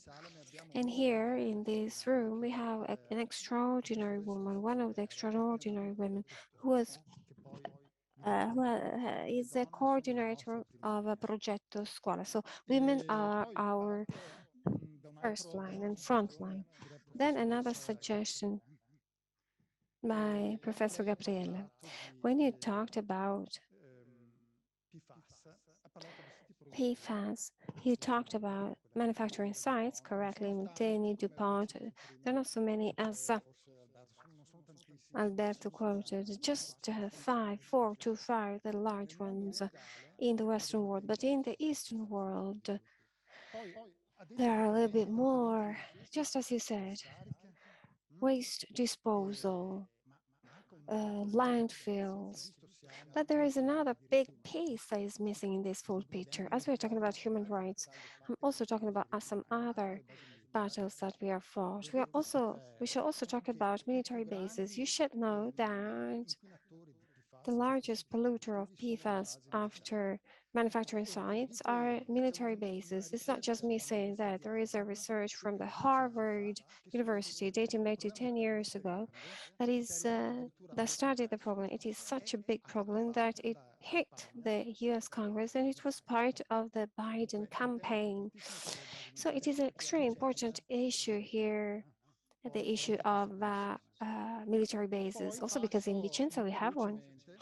Very rapidly, I have some notes taken here and there, and I'm sorry if I jump in here and there. I'm coming from the hearing that we had yesterday after 6 hours of witnessing by Maresciallo Tagliaferri. He proved connections and truths which are crucial for the future of Veneto. I was shocked. Well, excellent presentation by Professor Lanzavecchia. The devil we know. You made reference also to that DuPont. At a certain point, they have to meet and they need to decide what to do. I think he's talking about the board of directors. Shall we go on with that or keep on with the table that we have already created? And they said, let's go on with that table. The director was a genius in saying that. Was shocked by a set of words, scientific analysis, let's say, the contribution by Professor Davide Carraro. I'd like, first of all, to highlight what we shall not mix diffused pollution, the starting point you had, with a very specific industrial type of pollution that we have. We cannot say, look, we are all contaminated, and consequently we turn our back to this type of problem. And then words do have an extraordinary value in these specific situations. At a certain point you said PFAS have been approved in 1967. Approved by whom? They have been used because they proved to be extremely well working, but there was no approval. Even worse, to be honest, because I've been fighting against this thing for years and I see people dying. The life cycle that you have showed, the PFAS slide had a huge gap. That is to say, the part that has to do with air was missing. In the chart, there was not incineration. It was proposed toward the end as a solution, and then we will see. It's not just me saying that. We are working with the scientific people, scientists, with the CNR, so as to talk about this. Another point, important point, when you talked about concentration, PFAS concentration, you talked about water, you forgot about all the rest, air, quoted, foods and soil. It's not that because you work in a company that only follows water, you shall forget the rest. Food is made of water after all. And lastly, PFAS degradation. You have explained that in the end. You said that such substances can be completely degraded. It's not true. They cannot be completely degraded. They can be extracted. So I ask you a question without any answer because otherwise it's going to take much long. But PFAS, which are kept by active charcoal, where do they end up? The hardcore of a contaminating element, where do they end up? In the incinerators. But what is the temperature at which they work, such incinerators? American studies, recent ones, are proving that it cannot be incinerated if not at very, very high temperature. Why do we have in Legnago Megol such a high concentration? Because they are coming out from air. The Veneto region has taken away tons, let's put it this way, it has processed tons of water by using tons of active activated carbon, it has extracted PFAS, and it has sent it to incinerators. Good. Lastly, I appreciated a lot the hydrogeological type of analysis, but there too, if I can give a suggestion, as a territory person, a person who knows very well the territory, very good, the line that has to do with diffusion of PFAS that you have followed. But attention, you have to pay attention. We have a line that gets to Vicenza, not by going around the Montecchio Hill. It passes through a valley which is 70 meters lower than with respect to another valley, and there is a leaching there, and there we have some new substances piling up. And with this, I close. I have a presentation. Sorry, I have a presentation anyway. Allora, no, sì, no. Allora, ecco, volevo... Sì, sì, però no, è importante, diciamo... It is important. Anyway, you can answer. So going back and start from the beginning, I live in Montecchio Maggiore. That is a 7 kilometers in terms of distance from Matera. I live right in the middle of this area. Roberto too lives there. In the middle of toxic connection, Papa Francesco, Pope Francis used an expression, a very specific one. We talked about war economy. We are coming from an era where we do have a war economy because many other things are cross-related. First of all, PFAS. Then we have the high-speed TGV train. We have the Pedemontana Highway, the largest work that is really being built in that era. Then we have landfills, incinerators, and last but not least, we have the military bases. Military bases around the Vicenza military base, which is in the specific Due Ville area. There are no levels there expressed. Why not? What have we done, we as a citizenship, faced by such disaster that is overwhelming us? Well, our answer was that of working together, setting up our team, and developing some active citizenship practices, and I will try to explain, and which in the end can be grouped in this interdisciplinary, are represented by this Pfas.land, a committee of scientific people, lawyers, and activists that are working on this specific thing. Sì, sì, ok, perfetto. Spero di lei. Sì, ok, perfetto, sarò velocissimo. Che cos'è PFAS? What is Pfas.land? It is a lab, a movement of practical theories of first policies. This is a definition by Elisa Muraro for an active type of citizenship, which it is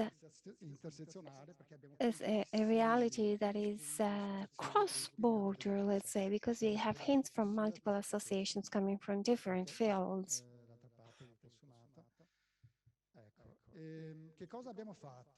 What have we done? Passo subito al dunque. L'informazione, che è quel diritto che noi Information, it is a right that has been forbidden to us. Is primary prevention. Origliana himself highlighted this, how important information is. It is an important type of work. It is an inter partes type of work, educational, legal, healthcare, and technical type of different groups, and all the different associations and stakeholders take part in it. They have, in this movement, we have Greenpeace, Legambiente, territorial committees, many different entities and stakeholders. One of our products that triggered the case is GIS of Pfas land. We got roughly 6,000 samples. We put them in a map, satellite, digital mapping that can be used by people, ordinary people, that can be used by them so that can be aware of what contamination is. And it has been built based on ARPAM data. And we have translated that graphically. Second important project, it's an educational one, Zero PFAS. Over 4 years, 5 years better,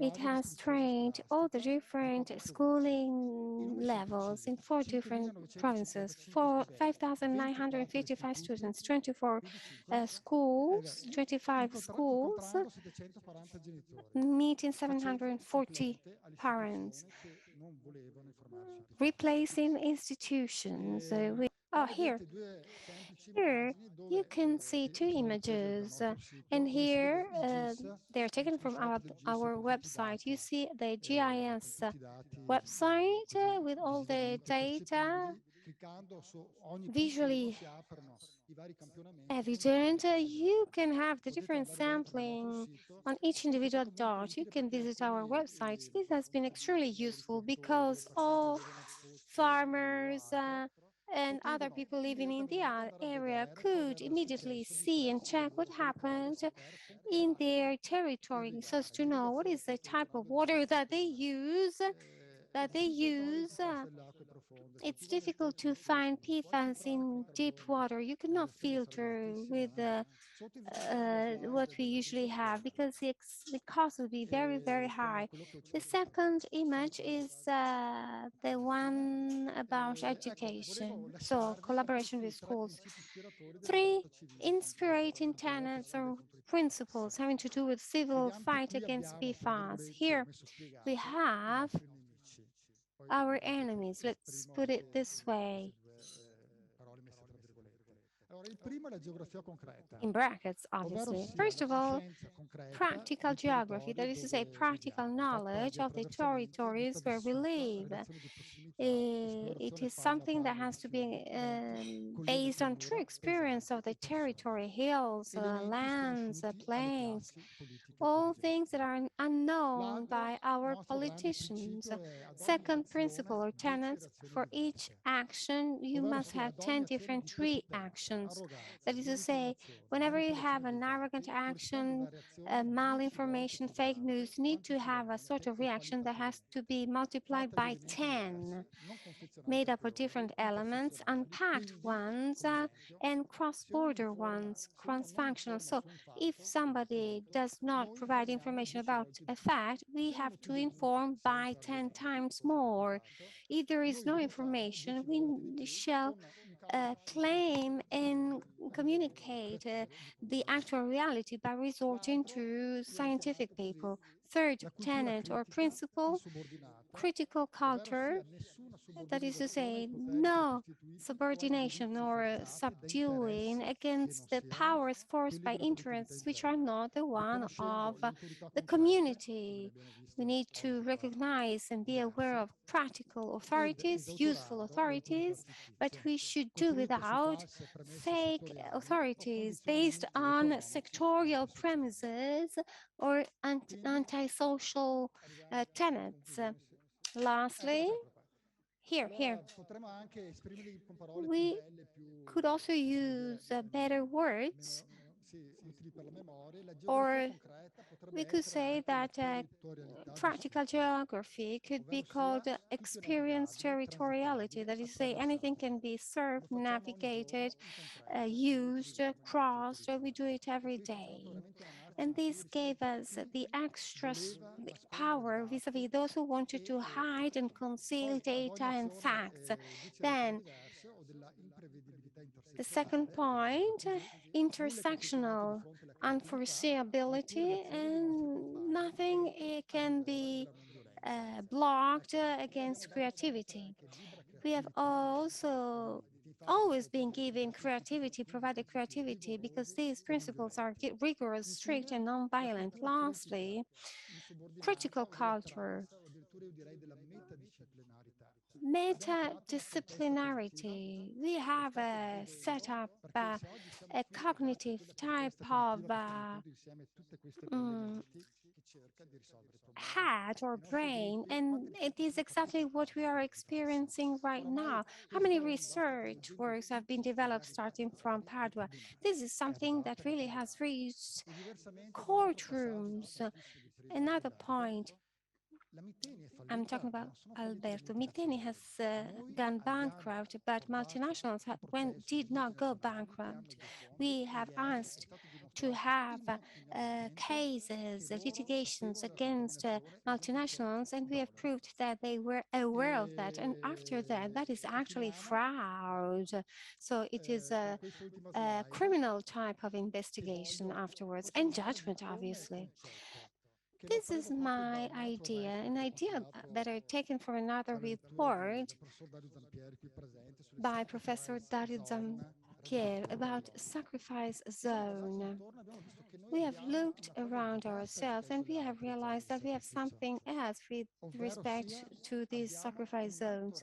We have a high revenue level because usually the sacrifice zones are low income areas where people can be manipulated.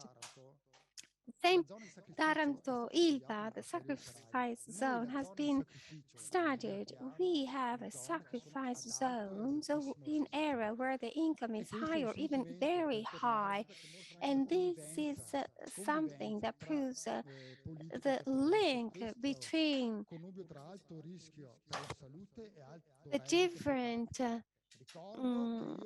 situations. I'd like to highlight that I'm coming from a country, a valley, where we had for many years, we have been having for many years the highest revenue in Italy for many, many years. So this shared sentiment is ensured and permitted by the political world. It's a sort of psychological substrate, social substrate of these lands where we live, where we are every day,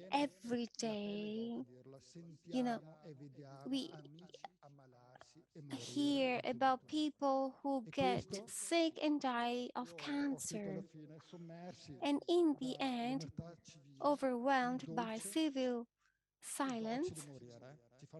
It is a sweet and type of death or dying at home inside our hospitals. We talked about health earlier on.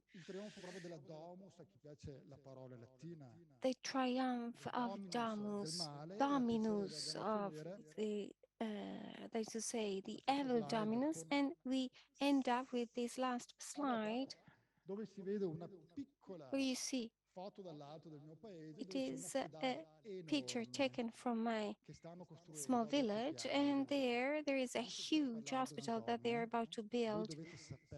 You have to know that in our valleys, we have in that hospital 5,000 patients, women patients are followed because of breast cancer.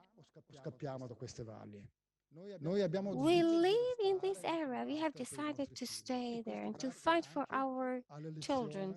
And this also thanks to the inspiration that I got, to whom I want to dedicate this specific presentation. That is to say, Professor Antonio Papisca, who really was an inspiring source, just as Professor Masha, for this out of UNESCO, so as to save Vicenza from the military invasion.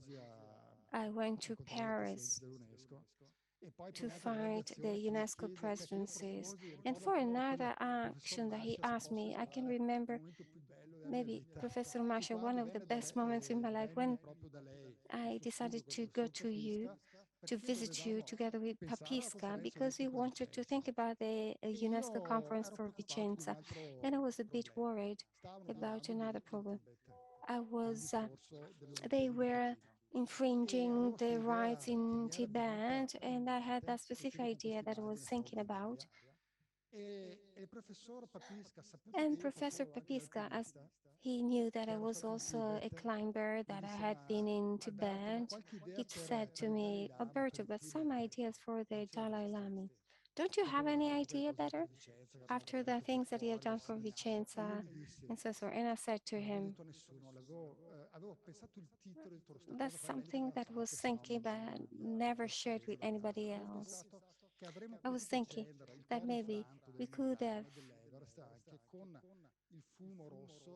used red smoke so as to represent the infringed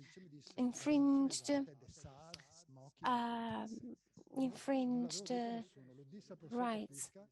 Smoky Mountains, red Smoky Mountains. I said that to Professor Papisca. He said, great idea. As soon as I left, he said, Alberto, let's do it, he told me. And today I'm still here. Good, thank you very much. Thank you very much. Grazie per questa testimonianza appassionata. Direi che abbiamo I aperto il think convegno di oggi that ricordando we che have è started un today's evento event che ricorda i 40 anni so as to commemorate the 40 years of this specific setup of the center. And this last personal recall, I believe it is passionate, and I believe it is a rightful conclusion for this day. I think that we do not have time for the Q&A session, but it's not important. I think multiple things have been raised, suggestions have been proposed and put on the table. Each one of us can think about them, we can share them. We are all people who know each other. I'd like to complete these works here, also remembering and highlighting that,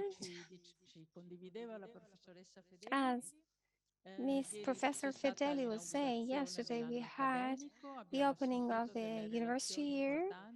We listened to very important contributions. There is a specific part that I'd like to highlight, and which is connected to what we have been saying so far, and which is the following: a large engine that helps development growth is being humble enough to listen to positions that are different and thoughts elaborated by others, sometimes rebutting them, but having that humble approach and being unbiased. Thank you